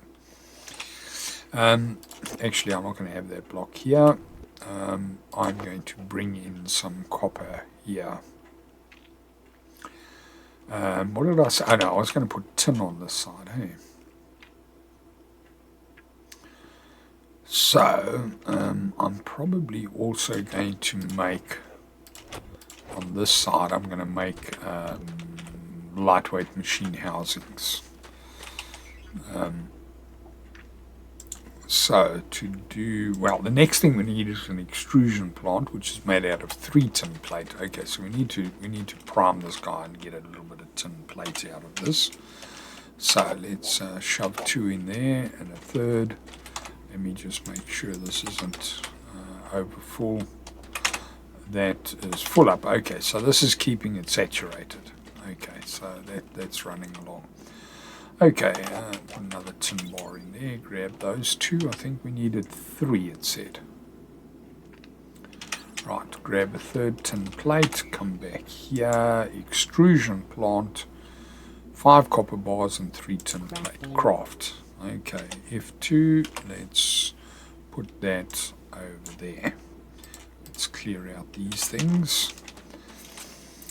Okay, so I'm going to put in copper wire here. So these little chests, these logistic chests, they can only hold 2 items at once.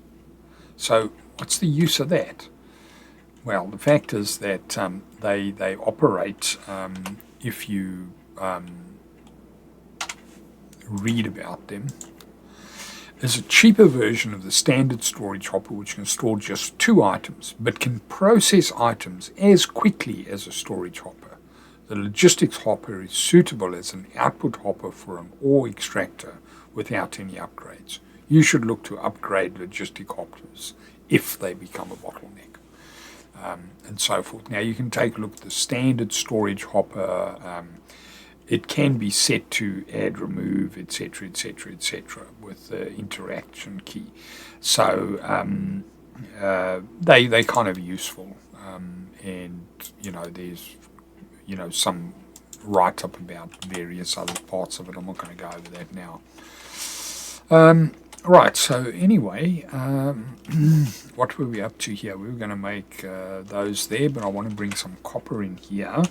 And I was just pointing out that I'm using these storage hoppers, but I can also use them as kind of multi-function things. So I can suck, I had a little jerky lag there.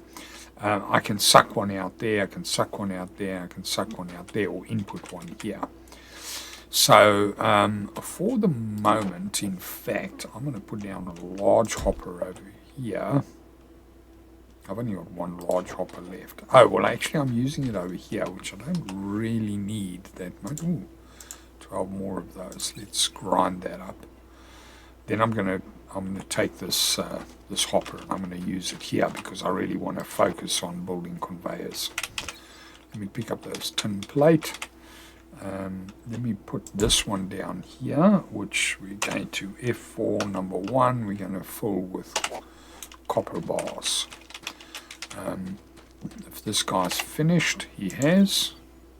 He's finished? Yeah, he's finished. So let's grab that, fill up that hole, grab the box, take that, place it here.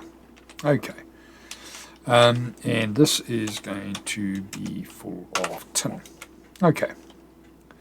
So now I've got copper there, and I also want copper in here.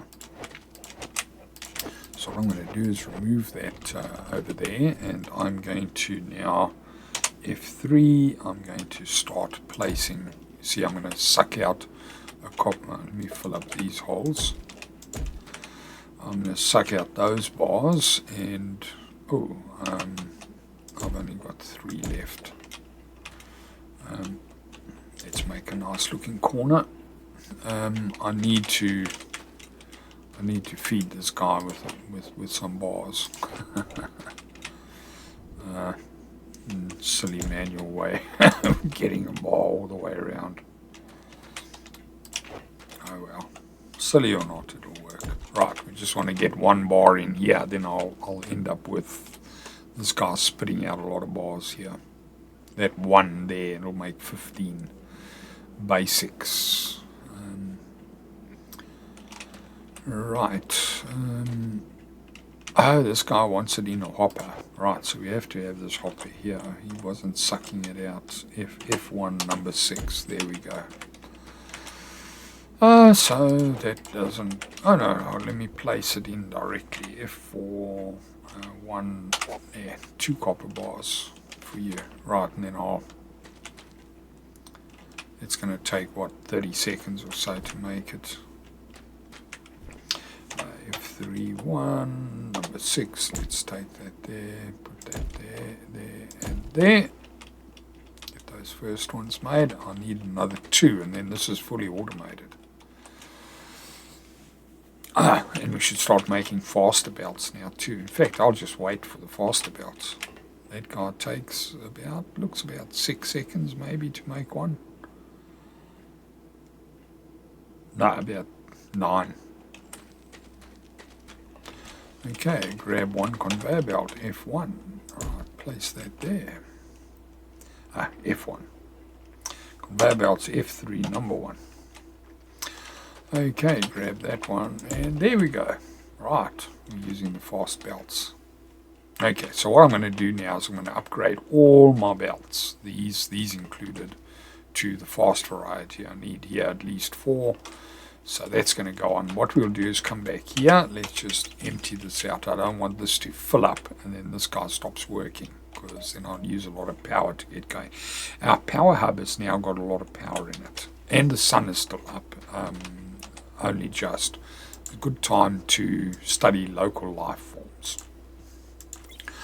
This planet appears to contain a variety of plant and animal life, not all of it friendly. Scanners are detecting a number of flying life forms nearby which pose a potential risk. Designs for a threat scanner are available to monitor their progress.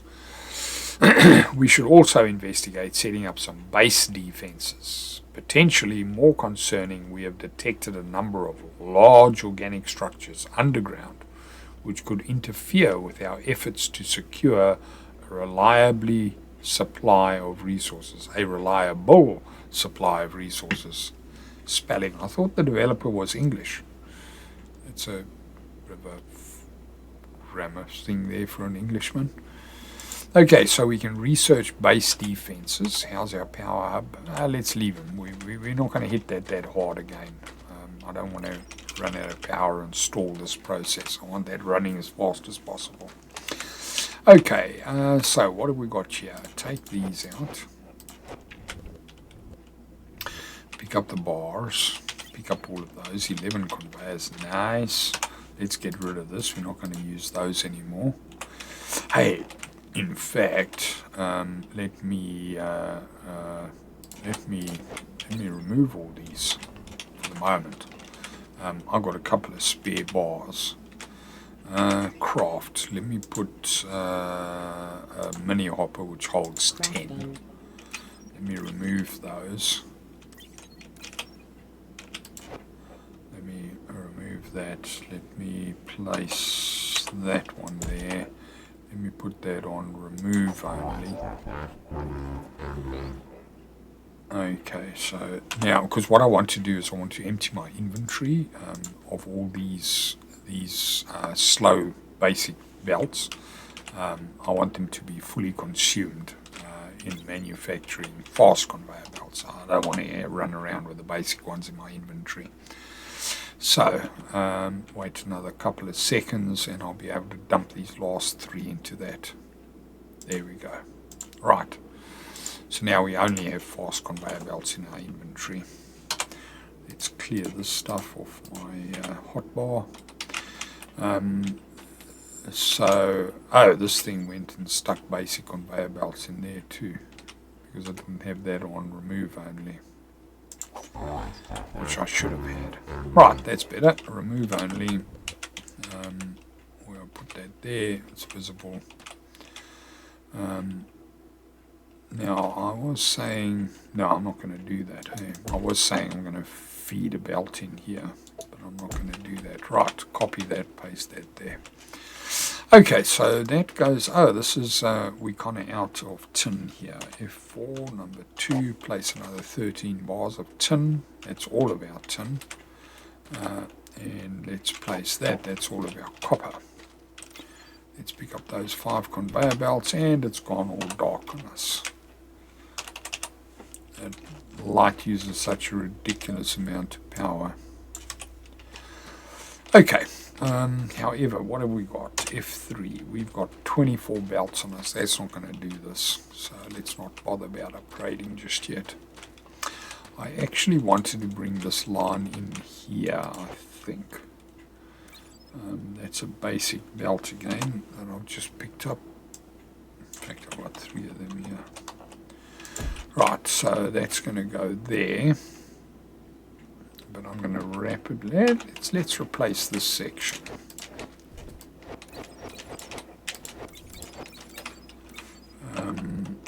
Right, that's there. That's number 1. That goes there. Build to me. There we go. Let's see. Yeah, 15 belts. We'll be able to do these as well.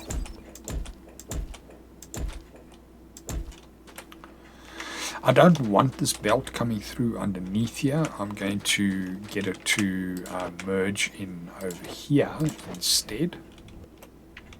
In fact, I'm not going to do that. I'm going to bring it in this way. As I said, everything goes Manhattan distance or method. Let's cut that out there.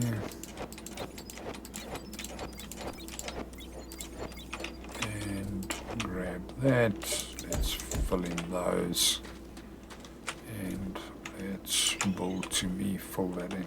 Right, done and done.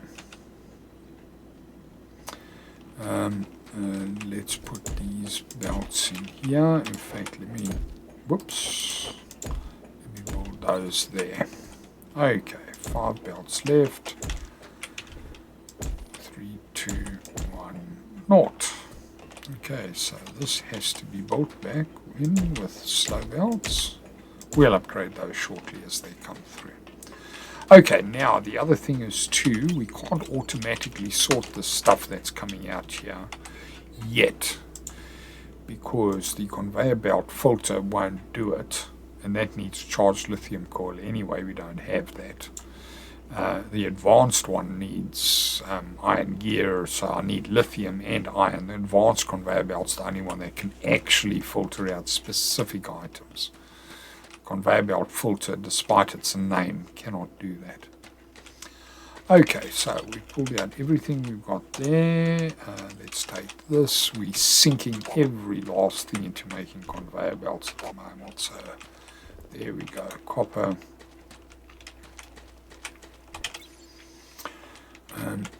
Now this one goes here, but for the moment I'm not letting it get any, so I've got that belt the wrong way around.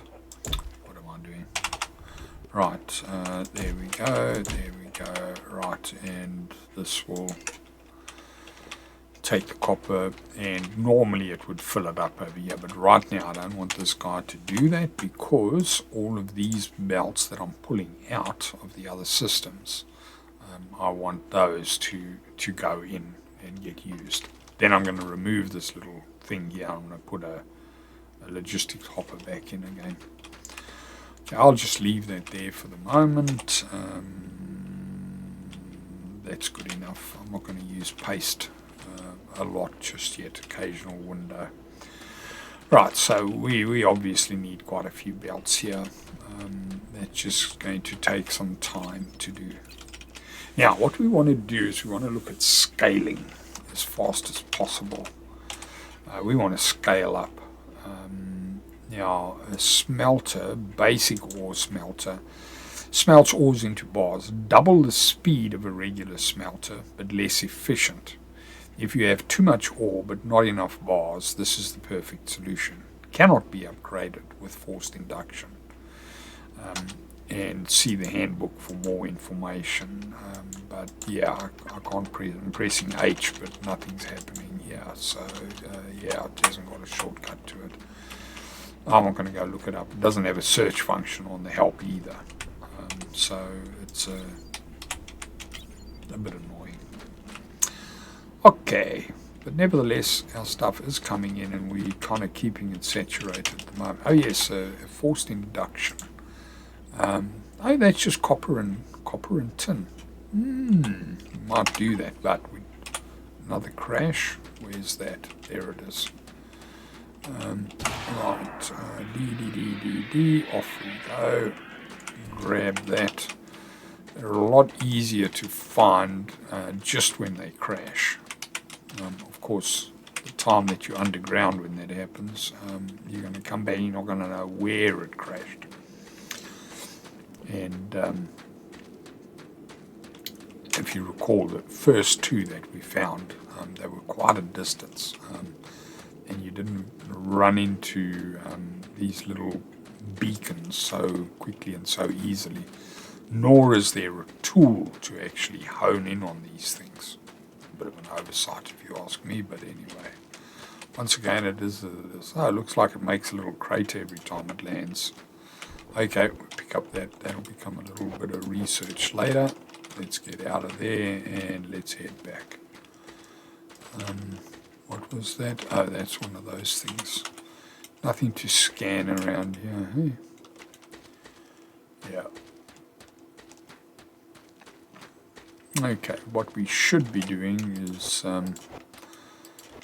we want to get a forced induction. I'm just busy pulling this stuff up while I'm thinking. What we want is we want some forced induction. Excuse me. I must work out a little mute button here. Apologize for my truly ticklish throat here. Let's get a little button on my screen, my capture recorder. I'm using OBS to capture and stream and record as well. I also upload this to YouTube. I don't particularly like either of these platforms, Twitch or YouTube. YouTube because of damn adverts type of thing, and twist just has got no life to it. Everything's immediate.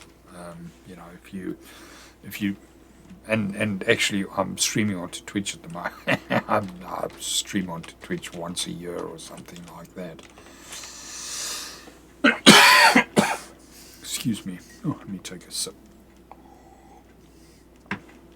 Cup of tea. Settle the throat down a bit. Right. Another 10 conveyor belts. And we're out of basics. So let's pump that in. That'll make another 10 before it stalls. Okay, so, oh yes, that's right. I was going to make this, but I'm not making that anymore. And I filled that in. Let me fill that in with detritus so it actually looks a bit the same. Later on, we're going to replace this with some nice high-speed flooring and things like that.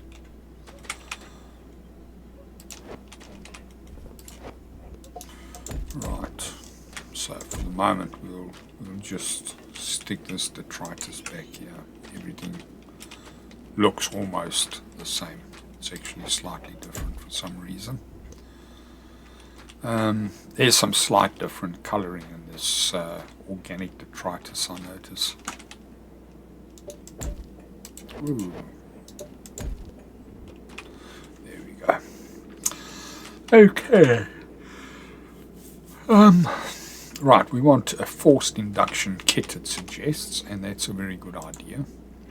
But we need lightweight machine housing. So, for that, we need a lightweight machine housing crafter, which requires tin plate and copper wire. So let's grab, oh, we're out of tin plate. That's a good point. Let's empty this out.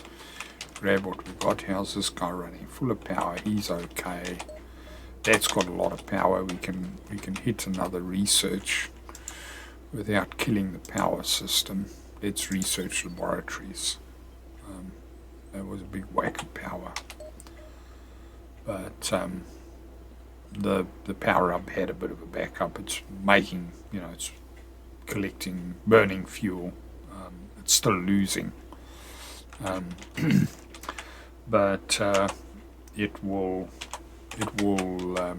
catch up. Right, I want to build some of these pyrothermic generators. That needs iron, so we've got to find iron soon. But we want to get forced induction first. Or do we want iron first? If I put forced induction, that consumes a lot more power. And this guy just isn't going to hack it. I mean, he's barely handling it at the moment. I mean, if I do anything that uses power, and then this guy starts falling behind. So I probably want to find iron first and manually bring that up to the surface, and then build some extra power generators. These little pyrothermic. They're not very efficient in scarce power mode. They don't generate a huge amount of power, but it's a lot more than nothing. Every little bit counts. It only generates 2 or 3 power per second. Oh, the sun's coming up, so our solar system is opening on our CPH. So we get a little boost in power generation at this moment. So let's see this guy. This guy's fully loaded. This guy is almost caught up and is busy exceeding. Let's see, base defense, 800 power. Let's research that. Okay, what popped up after that? Oh, Spiderbot. Another 800, right. But anyway, that should handle that. Let me actually add power to the hub. I'll empty out my old suit because the sun is coming up and my there, you see I got 1 power, 2 power. No, there we go, 2 power. Right, let's actually look at this. Solar cell, copper wire machine housing. Okay, let's grab more of that copper wire. At this stage, we're out of tin here. F42T, let's place that there. We're out of copper too, so Let's put all of our copper in. Right, copper. You don't want to get these mixed up and accidentally put the wrong thing in and make tin wire and copper plates. Jam the system up no end. Okay, we could make little signs here just to remind us what goes there, and put a little signboard here, but that costs a piece of tin, or maybe even two, to make that. How many of these did I want? In fact, no, never mind. Let me put that back.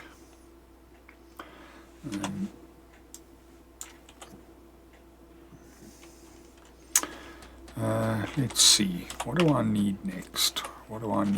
I just need more conveyors. I'm making more conveyors. This is empty. Let's get rid of those.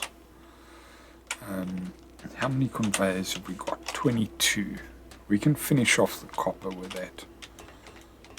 Copper is the fast variety there, the rest of it's slow. This is the fast one. These are the fast conveyors, or the ordinary conveyors, not the basic ones. There's the basic ones, and here's the basic ones. Right, so let's start with upgrading these. Take these out. So that goes there, build to me, down there, that's it. Those are the faster varieties, all the way to the top. Let's get rid of these. That's the fast variety, right. Place that there, build to me, one more, that's it. Okay. The way the guys designed this game, I can see that every single conveyor belt is actually a machine. It's not the most efficient way of programming things, mate, but hey, anyway. It is what it is. It's a pity there's, just a little bit more skill, and this would have been a great game. Bit of a strange developer too, obnoxious fella. Doesn't really have a good sense of the appropriate way of doing things. He doesn't seem to have that filter.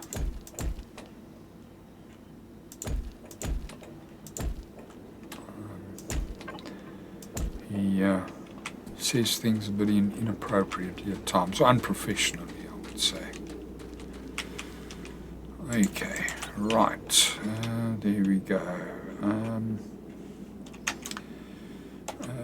We want copper on this side, and we want tin on that side, and we want those from there. We want to convert these basics into upgraded. I'm going to take the 7, another crash. Where is that? Okay, and I was in the middle. I have to do this because that smoke thing disappears so quickly. Just a second and it's gone. Look around real quick. Okay, so this, I thought that was a flash, but that was the terrain being drawn. The terrain is mostly a lot better than Minecraft. The way that it's programmed. Minecraft, of course, major disadvantage of having been programmed in Java rather than a more proper language, let's put it that way. Java has never been a very high performing thing. It's pretty good, but it ain't great. Okay, where is this thing? I didn't walk past it, eh? No, this is one of the far away ones. Oh, there it is. Why the heck's the smoke only come up now? Okay. Right, let's get there. Walk down a bit carefully. You got to walk downhill a bit carefully because if you walk down a steep slope a bit fast, you can damage yourself again. Okay, pick that up. There we go. And the overmines are getting a bit upset.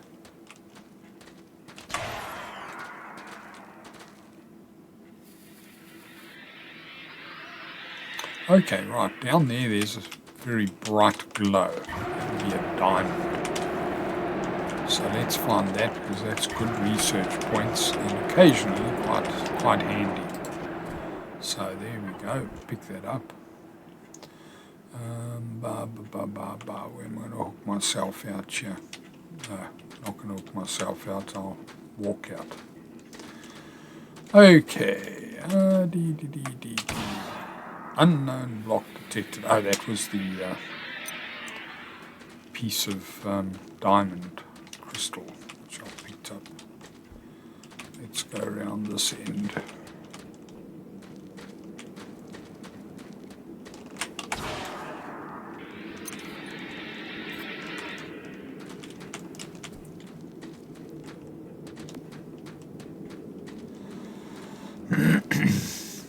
The grappling hook doesn't work really when the altitude you're going at is lower than you. It kind of works very temporarily, you see, but it's not pulling me to it. But if it's slightly higher than me, it pulls me to it. But it kind of got a very brief little jerk, which is nasty if you sort of coming down a wall and using it to slow yourself down, and you suddenly hit the ground and pull yourself in a little bit faster. Kind of speeds you up and increases the damage you take. Right, what do we got here? We were busy doing this. Or I was busy here when that crash came in. So there we go, that's it. That's it. All the belts have been upgraded now. All we need to do is get rid of these last 8. We need some more copper in order to do so.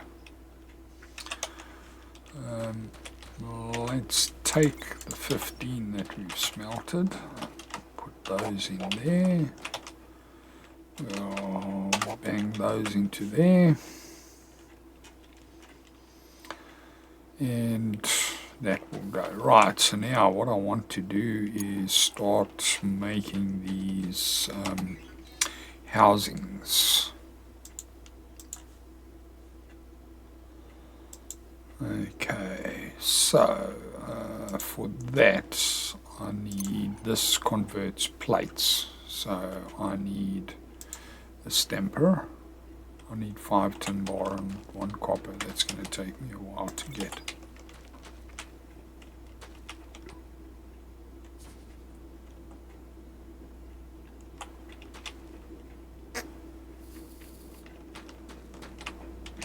Because I want to build towards this forced induction. Anyway, that's going to take quite a while. Let's pull this out. Let's make sure that I'm full of power. Add power. Take power. Let's hit another research. Unknown material. That's a diamond crystal. They can be polished up using lenses. You can put them in as a lens here, and the sky will dramatically increase. Very useful on low-level laser transmitters, but when you get to higher-level laser transmitters, percentages will give you better values. And the crystal lenses are fixed boosts, like 10, 50, or even 100 power extra, whereas other lenses are percentage increase. Okay, we're out of tin here. I'm out of tin. I need that tin. But anyway, right, let's have a look at what the next thing we're going to do. We're going to go and find iron. Now, I don't have a storage hopper. I am so low on bars. What I'm going to do is make 2 mini hoppers out of 2 logistics hoppers, convert them, and I'm just going to use those, and I'm going to place these 2 downstairs with the iron mine as I get it. What was my requirement for that? Yeah, it's still too much material for our early status. How's our power? Power's good. This is back. Spiderbot, not so important. Agriculture, room aesthetics, not really important. Turret Mark 1, we're definitely going to use that sooner rather than later. Only requires 25 power, so it's going to hit this thing. The threat scanner, 50 power, let's research that. Attack scanner, that's also another. I do want this. Make a trap for these slime. And a diamond lens. For now, not really a factor. That's making rooms. This over here is very useful for conveyor crossovers. Let's research that. That's the light I will use inside rooms. I'm not going to make any of this. This I am actually going to make. The advanced one. We're going to make rooms pretty soon.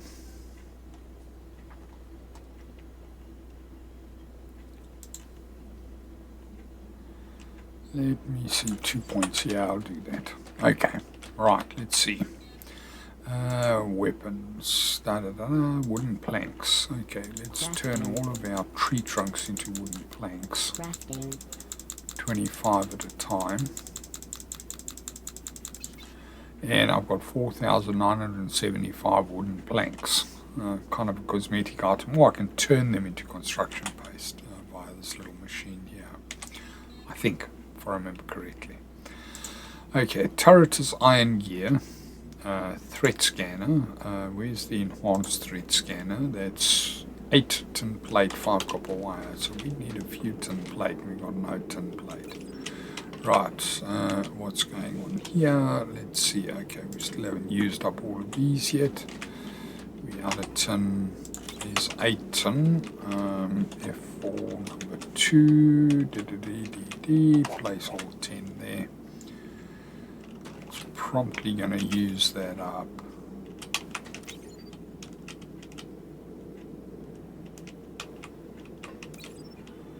So we stop that from running. So this guy's not going to convert these. I actually want the plate first, more importantly than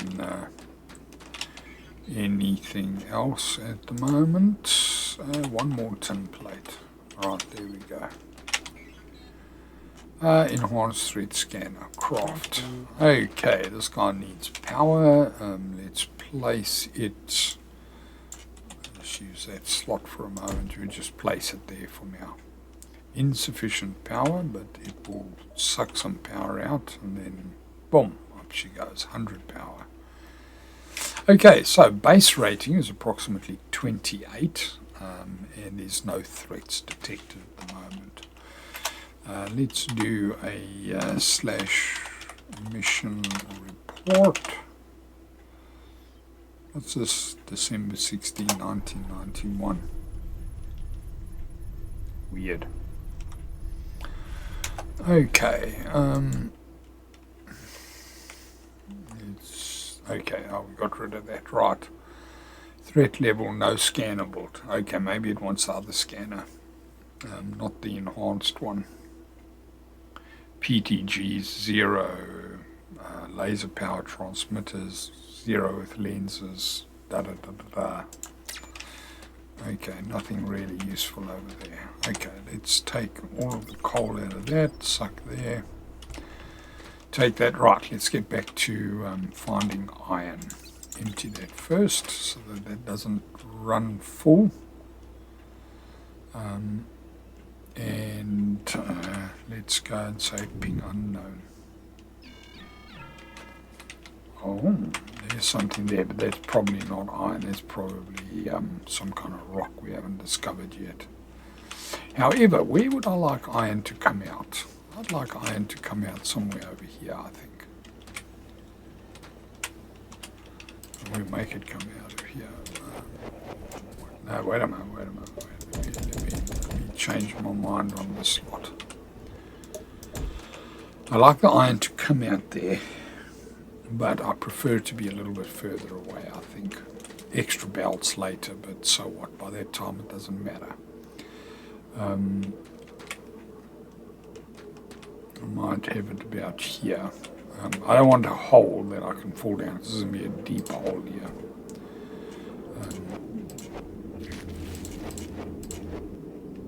Now this guy is just blown up here. He's busy converting the terrain into this soft resin, and I'm going to get spitters popping up here. Worms that spit at you can kill you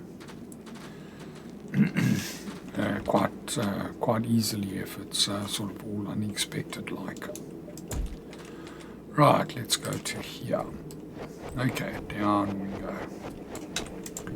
Ping, and then right there we go.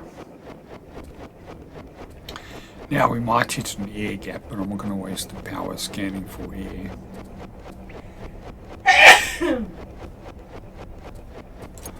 Okay, unknown block detected. We mined up the unknown block, so it was just some kind of rock. Now we're going to utilize the old grappling hook and pop ourselves out. Okay, there we go. Remove that. How's this guy? Power is okay. Come to you. What did we discover? We discovered rock and bedrock. Okay, right. I'm going to need more power. The hub is managing at the moment. Yeah, I'm using this grappling hook to slow myself down. Put a tossed a glow stick. Yeah, you see there, the ground came up a bit unexpectedly. You might have seen it, I didn't. Right, let's ping unknown stuff. Okay, now that looks like that'll be iron. Looks like, well, there's some iron down there. Probably prefer this one. What depth are we? 67. Let's toss that there. I wonder where that... yeah, it looks like I should be able to get that. Where's my crosshair? Okay, there it is.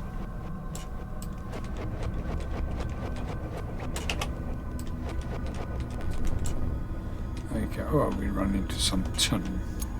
Okay, so what we want to do is I'm just going to fill that back up. Fill that up, and I'm just going to go one level higher.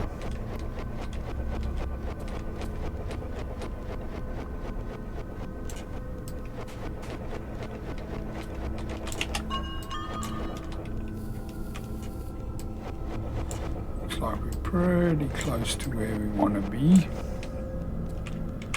That looks like about it. Let's ping once again. What's this unknown stuff right here?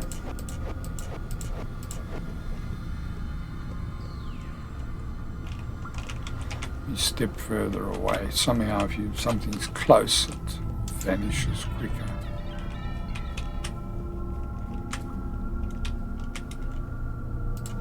I thought there was a block here right by us.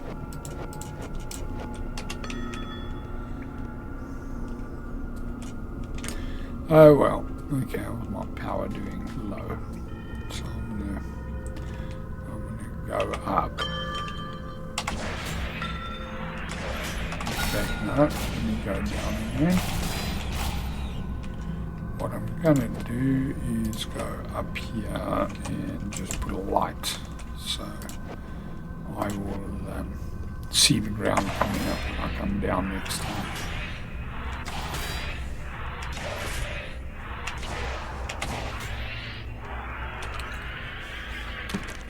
Alright, out we are. Empty that once again, pick up the ores, come here. We did most of what we wanted here. Anthropological osteology. Okay, so go and discover these things. Let's right, so that actually unlocked a few things for us.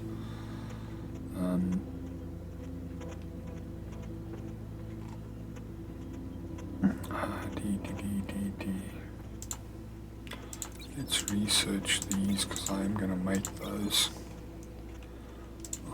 That's 2. Oh wait, that's enough. That's enough. The power's down. That's all I wanted to do was just use up a bit of power while there was a little lull. Okay, now I actually should have grabbed power first and maybe not done that research. Let's wait for this to get up. Let's empty out our power. We're close to the hub. Our temperature won't go out of spec. Arthur is still full. You can see this battery line is full, and this green line over here is full. So I do have my spare battery, but we want this guy to charge up. Okay, let me just take a little stretch. Have another couple of sips of tea.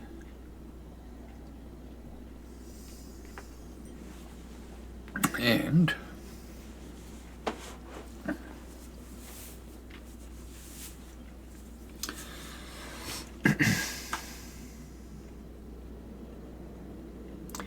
there we go. We're fully charged. How's this guy? Taken a little bit of a knock, but there we go. We're back online. And here comes the sun.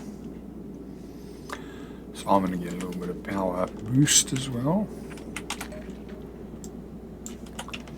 However, I need to wait for that. Few more seconds.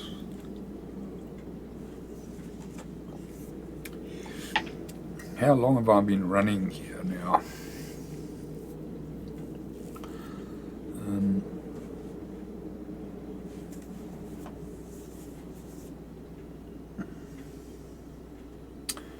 Sort of about 2.5 hours. Yes. Might have cut it for a while. However, let's continue. I do want to hit that. I do want to hit that iron. Let's see. Okay, we should have enough power there now to fill us up. Yep, there we go. 256 out of 256. Let's go. And thanks to our light, we can see the ground coming up and really increase our slowdown. Let me make this tunnel 3 high while I'm walking down it. Why not? Let's get a little bit more light here on the subject.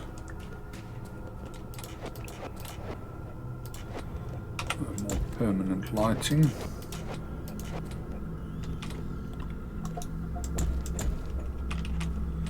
Okay, so we wanted to go back here because I wanted some distance, because that was, hey, how big is this? 0.6 million, 600,000, so it's at 604,000. Okay, anyway, let's ping unknown. That's what I'm looking for. It's right, that's a, what the heck is that? That thing lying to me. I should have hit that already. No, unknown block detected. What's that? It's probably some kind of bedrock. Oh no, it's iron. It's iron. It's a piece of iron next to a piece of copper. That's going to be a small... Oh, well, I can't scan it. I've got to go research this thing now. Actually... No. Let me... I think that one's way small. I want this one first.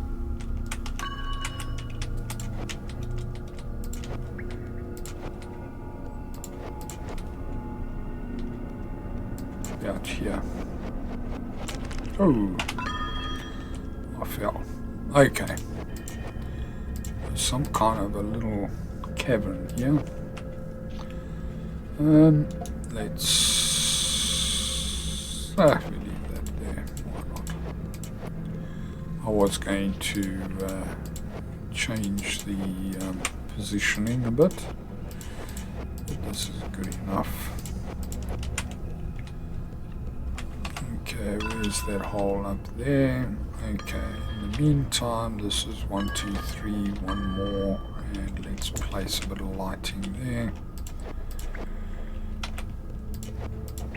Let's get rid of all this stuff.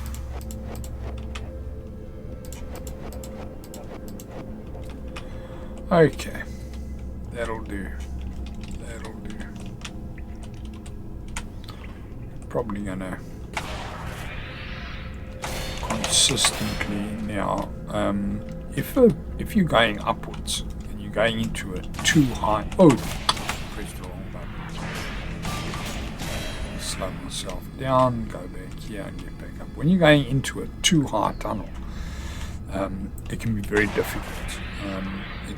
You kind of got to, like, look at that, I missed, and there I bounced and hurt myself. Okay, there I got into it, but it was kind of hard. If it's 3 high, it's a lot easier to do. And I like to kind of put a light up. So if the tunnel, at least, a block or 2 is 3 high, it's a lot easier to get in. Let's demonstrate. Slow myself down here. To get into that is a lot easier. And the light also tells me which direction I must aim, because it's easy to get turned around. So if I'm going up here and I don't know which way to go, but I'm close enough. I can see the lights coming from that direction, so it lets me know that the tunnel's in that direction. That's the direction I'm going to want to go when I get here. When I get up, I want to press W and face this way. So just a little tip on that lot. Let me close this up, there's no point to this. Okay, so that's done. Now, we found enough iron. I'm going to go and process the iron scan. And now iron just simply becomes another known ore. I always empty this thing every time I walk past just to make another piece of orbital debris. Go and grab that.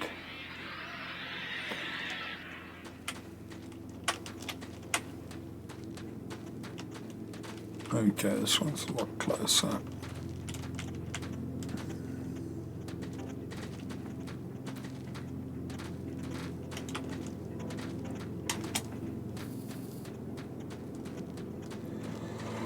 There we go.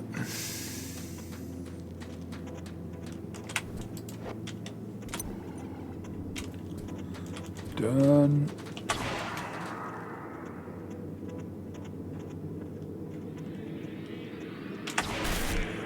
Yeah, that took a bit of damage. I bounced on something on the way over, set me up, and it says, oh, that's below me. Disconnect. No, let's go the other way around. A bit longer, a bit slower, but it's quite hard to safely traverse that kind of landscape shape.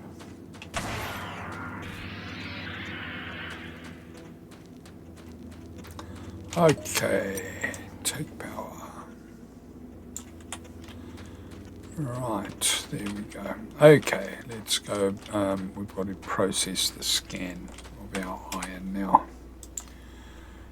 525 power, we have got sufficient, so let's process that. And that of course was our iron that we discovered.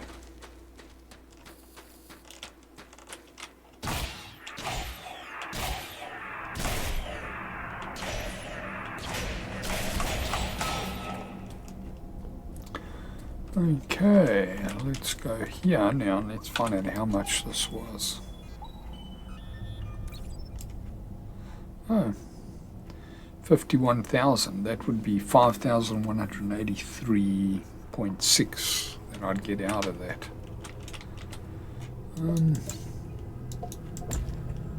There's copper ore right there too.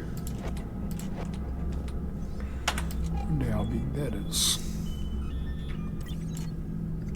It's only 200. Okay, so there's fairly small quantity, but I could actually just do it. Why not? It's a lot closer. I'll save that bigger one for a bit later. Okay, that's good, but of course I can't place the ore extractor here. It'll get confused. Who are we extracting, copper or iron? So we put it, excuse me, we put it there. Let's add power. I'm going to basically add all the power I got. Arthur, charge me up, spare battery. I'm going to go to this, and I'm going to say put that there, put that there. In fact, put them both that way around. And the ore is going to go into there. Okay, so we've got 2 pieces of iron ore, which of course will do nothing. Because I need at least 4 to smelt. However, what I do want to do now is I want to save 10 pieces of copper, 10 pieces of iron, 10 pieces of tin, and sort of shove them away in a chest.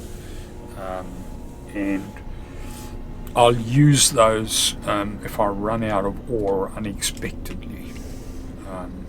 To create individual ore pins where I'll find just the things that I'm looking for.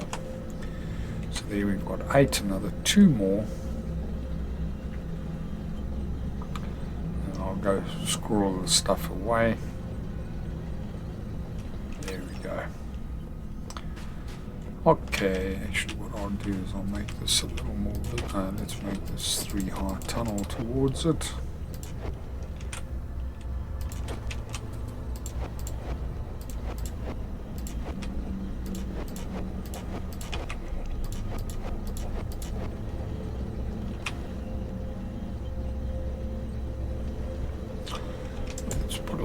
Up there, and then let's open this section up slightly and put a light there too.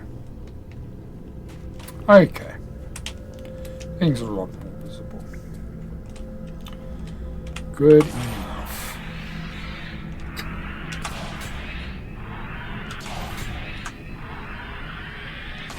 You know what I am going to do? I'm going to wipe out all my power. Fill that thing right up.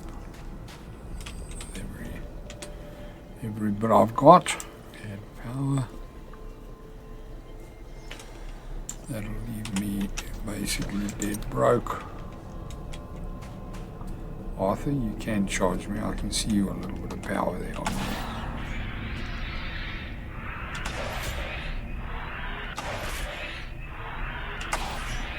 Okay, never mind, Arthur. Off you go. Save your power. Right, we're fully charged. What's going on here? Okay, I thought for a moment it wasn't smelting. Don't know what gave me that impression, but That's what I thought. Okay. This we want for research assembly.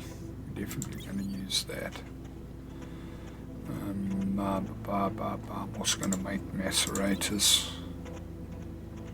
It's also a good way to kind of pick up some odd ores. Right, let's make those chests and squirrel away some of that stuff.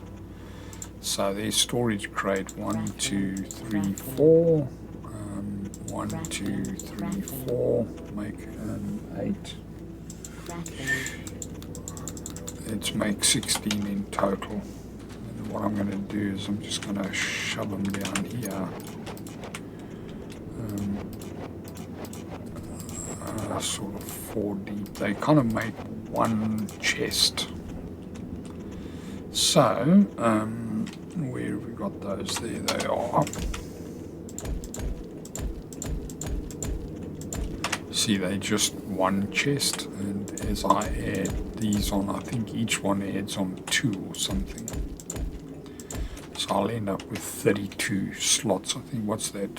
5, 10, 15, 20, 25, 30, 32. Okay, so I want to save 10 iron. I want to save, hold down shift, drag and drop 10. You can't press enter here. Why you can't press enter, but anyway. And 10 of those. Put those in there, right? So that's 10 iron, 10 tin, 10 copper. Saved away for use that to find those resources if I ever run out. You should build a pyrothermic generator. Yes, I certainly do want to, but there's that guy busy making more dangerous worm ground here. I'm going to end up with this stuff pretty close because the way this map was generated based on this seed, this guy's definitely going to come blasting through, making a hole here, which is going to end up with some resin pretty close. He's probably going to do a little bit there as well. May even, yeah, they'll do some there as well, so I'm going to have to clear that out. But anyway, we'll make a nice big massive flat surface here a bit later when we've got the resources for it. Okay, that goes. In the meantime, I have fully charged. Arthur's got very little battery, but well, later on we'll build a charger for him. So that my spare battery, I can recharge my spare battery quite easily. Right, that's a bunch of iron, 40 iron. Let me clear that, clear that, clear that, clear that. Okay, yeah. We got tin, we got iron.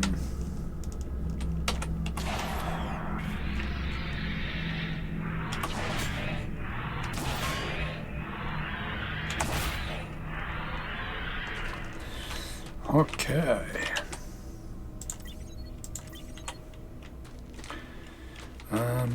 Now, 1, 2.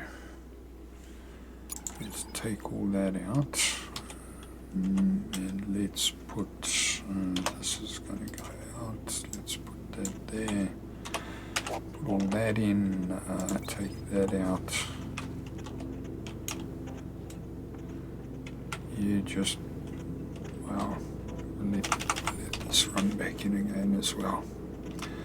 Okay, it's going to make iron bars, so I'm going to get a couple of iron bars. Now, for me to make a pyrothermic generator, I need 5 iron gears. So I need 5 iron bars. I may as well prep for that. So I've got to get a stamper. Crafting. And then I've got to have an iron gear maker. I need lightweight machine housing, so I've got to do that whole story first. Okay, so I need a stamper for that anyway, so craft another one, and I need a 6-tin plate and a couple of amount of copper over here. Right, let's put another 10 copper in there, 10 iron there, tin in there, pull that out.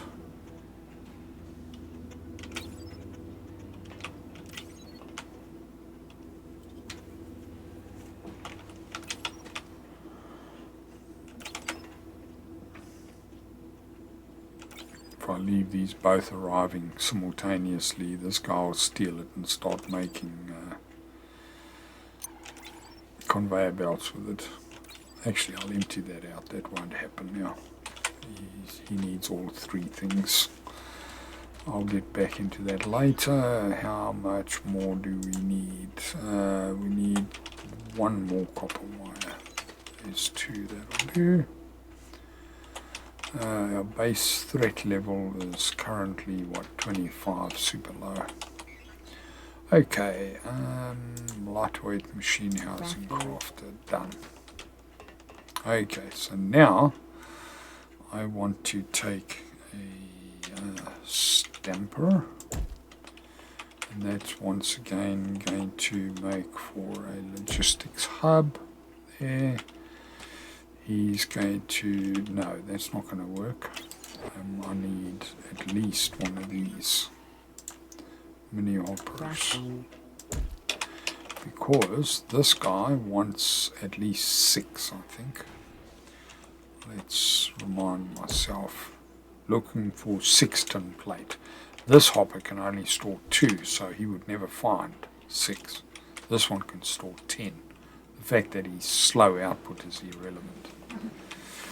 Okay, however, on this side, okay, let's make, I think I'm going to have 10 storage at the moment. 4, 5, let's make 5 of these.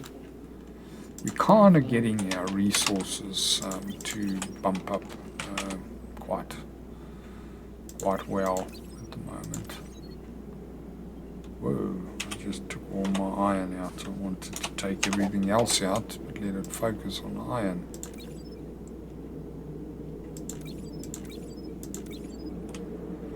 There we go. Anyway, that will do.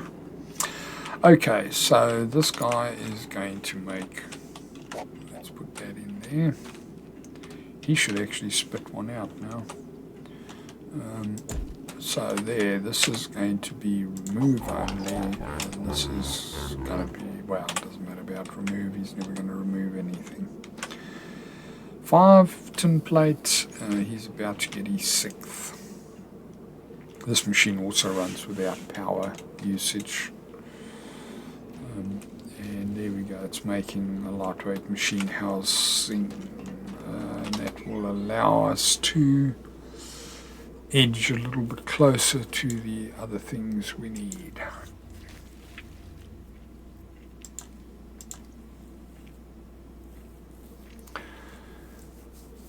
Okay, I probably need a few more tin in here.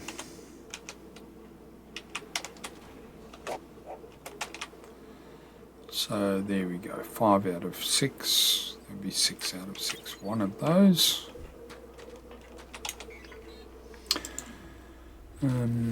In the meantime, I need to do that copper gears, that iron gear stuff.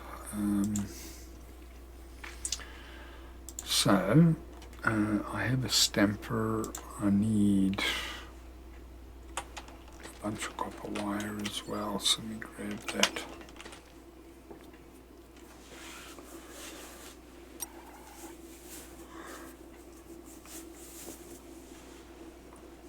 Oh, my tea is finished. I will smile nicely at my wife and she'll make me a cup of... Thanks, love. Yeah, a cup of tea would be great. Thanks, darling.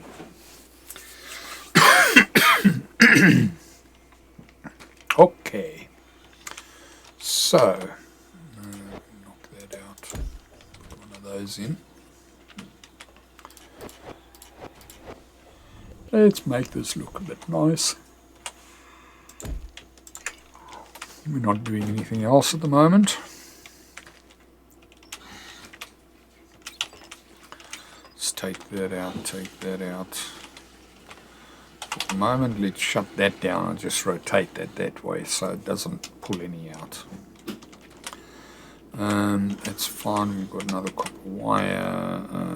Let's make some more copper wire. We need definitely grab all the tin plate as well. Right, iron gear maker. I need 5, 6, 7, 8. Another 3.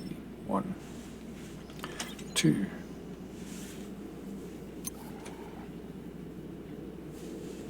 3.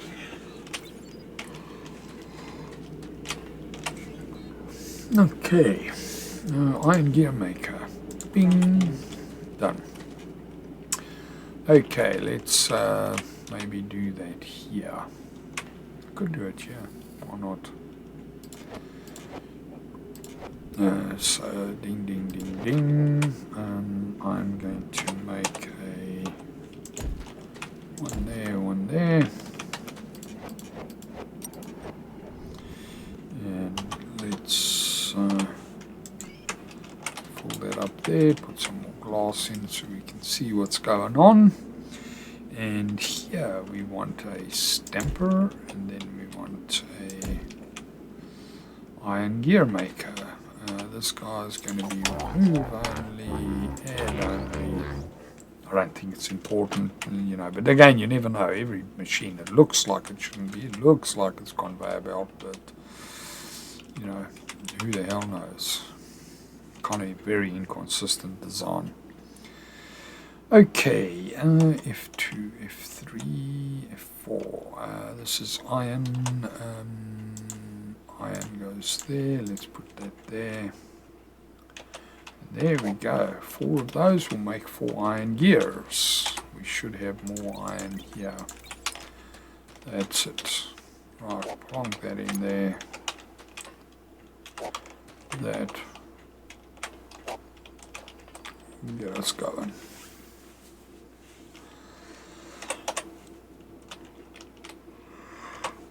Okay. Excuse me, I yawned a bit there. Yeah, probably means it's time to shut down. In fact, I'm just hitting the 3-hour mark here. It looks like. So, it's going to be pretty much a wrap, I think, when I make this pyrothermic generator. And when we come back, we can have a look at making a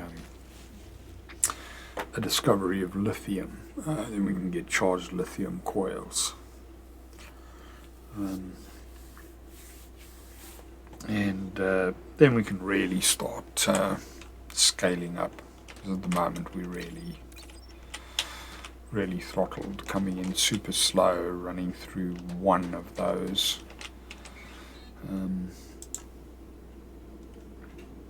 So yeah, power storage blocks requires charged lithium coils. This requires charged lithium coils. It's those 4 basics get you a long way. Right, that's all the iron gears. How close are we now to a pyrothermic? Oh, we need 10 copper wire. That's 2, 3. In fact, it should be 10. In total, because I put 10 in here. Yeah, there's still another 8 coming out.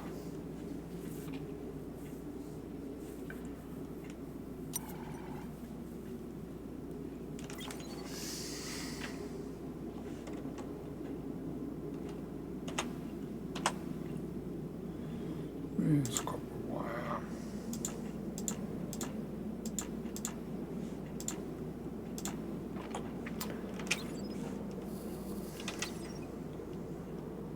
Eight. 2 more. 1, 2. There we go. Right. Generator. Crafting. to daddy. Right, there it is. We're going to pop it right here. And the thing that I'm going to do, right, let's have a look at this. I'm going to do a little bit of a thingy down here. It's going to be too deep. What I'm going to do is I'm going to put a whole lot of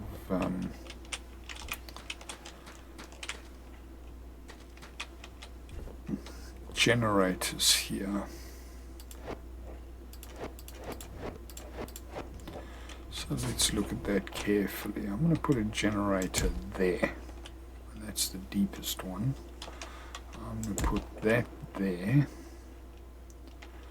And I'm going to put a power storage block there. So this guy's going to charge up. Now I want another generator right here, another generator there, and another generator here, one on each of the faces, and I want another generator down there. So, in order to do that, I'm going to put these little chests here next to each other. All I've got to do is feed coal into it and leave it on add and remove, the default. What happens, they'll share resources. So that will, these large storage hoppers will do that. These storage hoppers will do that. But these storage hoppers, the logistic ones, will never do that. They'll never share. Based on, you know, their small storage size, but they don't share. So if you've got two hoppers next to each other, you want to make sure that you don't have them on add remove unless you actually want them to share. Now, I was going to do a change here, which I kind of threatened to do for a while. So let's hit that. Because what I wanted to do was I wanted to put this here. And I wanted to put F31. Let's put a couple of these. Put that there. Take that. No, that one I do want there. Sorry. And then I want to store that there. Okay, so that guy will get stuff in there. And then what I'm going to do is I'm going to take an excess out of that. And I'm going to say you feed into there.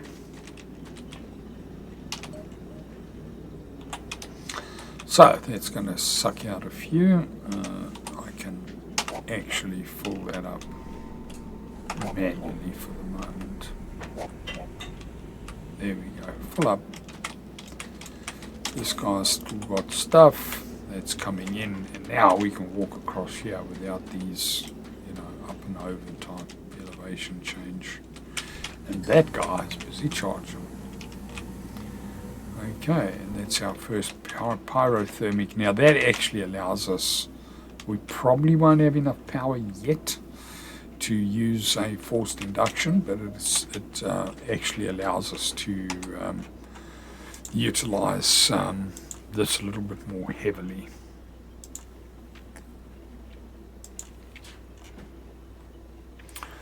What else have we got here? Well, we might want a diamond focusing lens, laboratory components we have to research, energy grommets. I'm not going to research it just yet. You don't use those very often. They kind of ruin design things. But anyway, I do believe that that's it. I am at a point where I think I'm going to cut it. I will actually. Oh, thanks for the cup of tea.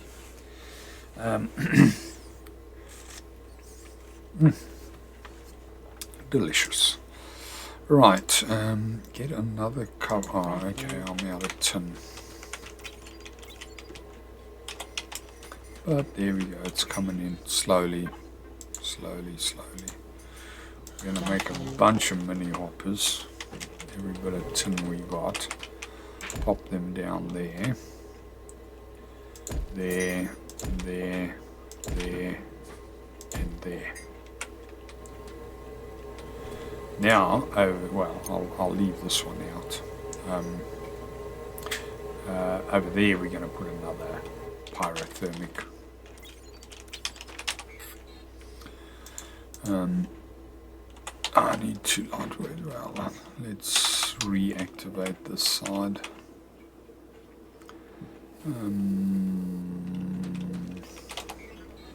To make these is quite expensive. 10 iron gear. Hey, I should actually shoot down this hole and grab some iron. But yeah, we're gonna quit out real soon now. And then we're done. For now. There we go, and we're out of power. Add power, add power, add power. Arthur, charge me up. We take all of your battery power as well. Shove that in there. Right, we're left over with 5 power.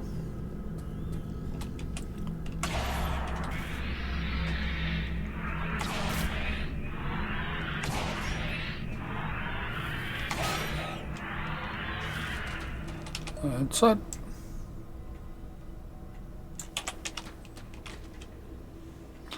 Okay, Arthur, no longer charge me. You fill up your battery. Okay. So we grabbed a lot of iron. Let's take that, shove that all in there, remove that, shove that all in there. Right, that's every single bit of iron shoved in. So to make these storage hoppers is 2 lightweight machine housings, because I want to put a big hopper here, and I want to put a big hopper here. Probably want a big hopper here too, in there. So 4 to make tin with. Thought I made a lot of those. Okay, I've obviously used them all up. How many gears have I got here?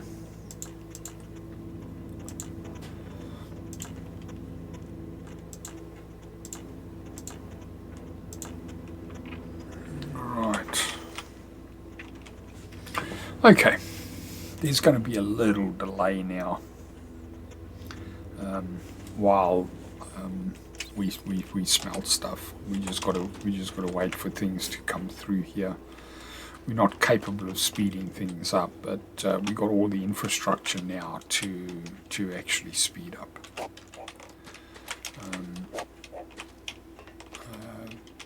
So we're pretty good. I need 2 of these to come out, and I need 2 of those and 10 gear. Yeah, 2 lightweight machine housings and 10 gear in order to do that. So that will come out soon.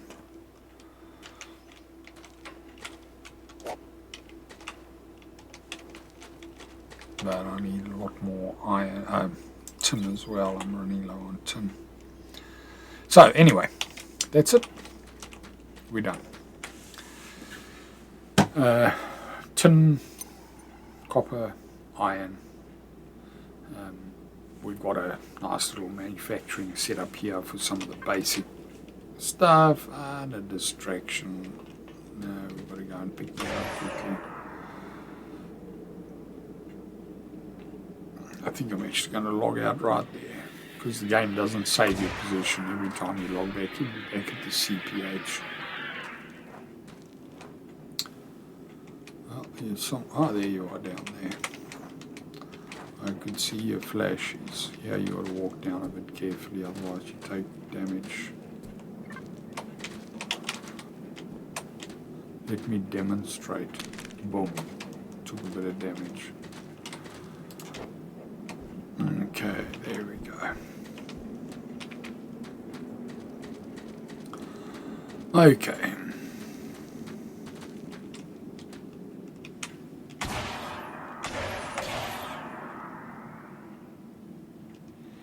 Let's do a big loop. Whack, whack. Okay, oh, here's that. Right, there's, actually that's useful, I need that. there's what's called, it's an unknown material here, which is, well, we're going to pick it up anyway. So that's, what do they call it now? Rock, organic rock or something. Necessary to make some of those cheap smelters. So let's do that research. That's another 35 points. Thank you very much. I got 65 organic rock. So yeah, you got to run on that soft resin, which slows you down actually, and can hide these big spitter worms, which yeah, they live for some time, whatever spot they were at, and then they just kind of fall over and die. But yeah, they'll take you out if you in the wrong position and you just stand there. You know, they start spitting at you, you want to start moving real quick. Okay, what are we doing here? How do we get 1 so far? We got more tin yet? No? I should start smelting tin now. Still smelting iron. Well, let's empty that out. Let's process another 10 of those. Let's make it the 11th one go in.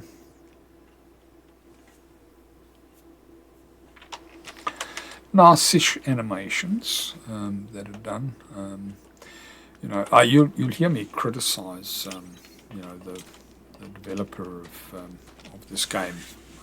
Deserves some serious criticism, but one should also keep in mind that what he's actually done is he's taken a game and he's developed it and he's released it, and that's really important, and it's not so easy. What happened here? Unknown block. I thought I scanned it. What unknown block? What unknown block? There's some unknown block here. There it is. Oh, it's a plant that I haven't scanned before. Anyway, sorry, as I was saying about DJ Arcus, the developer, a bit of a strange individual in many ways, and I criticise him a bit for some of his design decisions, and you can pretty much read on the forums and discussions about the game and things like that, and you'll probably, well, form your own opinion, but my thoughts are that he does things a bit unprofessionally. He kind of makes some bad decisions, and you know, he kind of abandoned this game. I mean, it's got bugs in it, and, you know, incomplete, minor things, trivial things, simple things that should have been finished and done. That he didn't do, and you know, then he started releasing DLC for it and a few other things, and shouldn't have done that until he'd really finished, you know, the game itself. But despite the criticism, is the fact that he has written and released a game. And that puts him in amongst the top few who actually have done so, to actually get a game out, release a game that takes hard work and dedication, and that must be admired and respected, because he sat down, he's knuckled down, he's actually done it. So despite the criticism, there's respect as well for what he has achieved, and so forth. So although there's some negative statements, they're not without some balance as well, to understand that I also have a respect for what has been achieved, and I recognise it, that you know, he's sat down and written and released a game, and it works, and it's pretty darn good. The multiplayer's pretty flaky. Well, it's not really flaky, it actually works quite well, but there's very little synchronization. There's a huge amount of duplication and things like that. If people access various inventories simultaneously, He hasn't got any kind of locking or semaphores or, you know, any kind of synchronization. So that allows duplication of things when you have, you know, things happening in different places at the same time. You really do need to take care of that. Okay, so let me, did I grab that? Well, yeah, I did. I've been dancing around here watching these things, seeing how far I can progress. In actual fact, you know what, I'm going to dump that. Actually, I don't do that. I want all of that to go into this. I need 2 of these. So far I've got 1, there's 3 plates in there. In fact, let me put in a bunch of plates there. Okay, there we go. 22 seconds left. Okay, then what I'm going to do is I'm going to get another pyrothermic generator, for which I need a bunch of copper wires. So let me start collecting that at the same time as I wait for that to complete. Okay, so I need in total 10 copper wire. 2 of those, that's almost ready.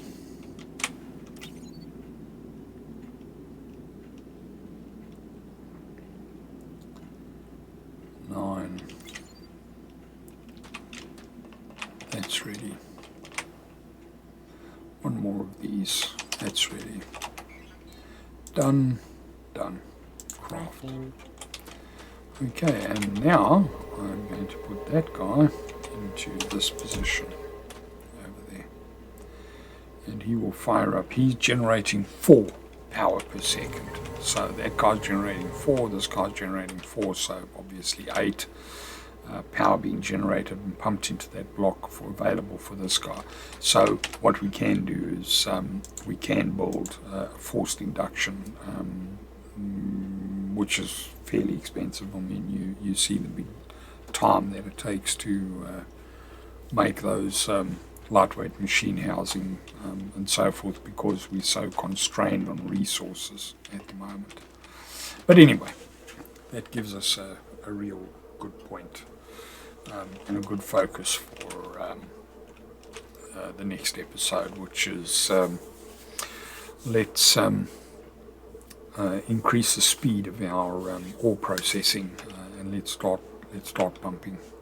Okay, ladies and gentlemen, thank you very much for your time. I do appreciate it. If I've earned a subscription from you, thank you very kindly. I do hope that it's been of some value. And some of the ways to play. If you actually take a little look on YouTube, you'll find various other players of it. Some that have posted recently within sort of the last year. You'll see they actually don't know the game too well. I've played this for a while, and I didn't play for a long time. I just picked it up, thought I'd have a look at it, and then, you know, I kind of eyeballed the YouTube stuff, and people didn't really understand how these conveyors work and things like that. Make simple mistakes, you know, like, you know, I was trying to feed this with a conveyor belt, you know, and of course it doesn't. You know, you notice that, recognize it quickly, and it takes them a little while to realize and to work out that, you know, this is a reasonable way of setting machines up and things like that. And, you know, even just this little setup with these 4 chests, hoppers around it type of thing, this simple layout is not really evident, and so forth. So hopefully this is just of a little bit greater value, and is of use, showing you how the game works. And currently, as of today, which is the 19th of March 2025, it's currently on sale on Steam for really cheap, like 85% off. I think it's worth $5 New Zealand, or you know, probably $5 Australian, and probably 4 pounds in the UK, and probably, you know, $3, $4, $5 in the US. So it's really cheap. And oh, okay. I mentioned the spitter, and there the guys are. Yep, and they're right close to my base. If I take a little walk here, looking for some more organic rock, you know, run into those guys real quick. Okay, anyway, enough nattering on it, and so forth. Once again, thank you for your time. Appreciate it, and keep well. See you next time. Cheers.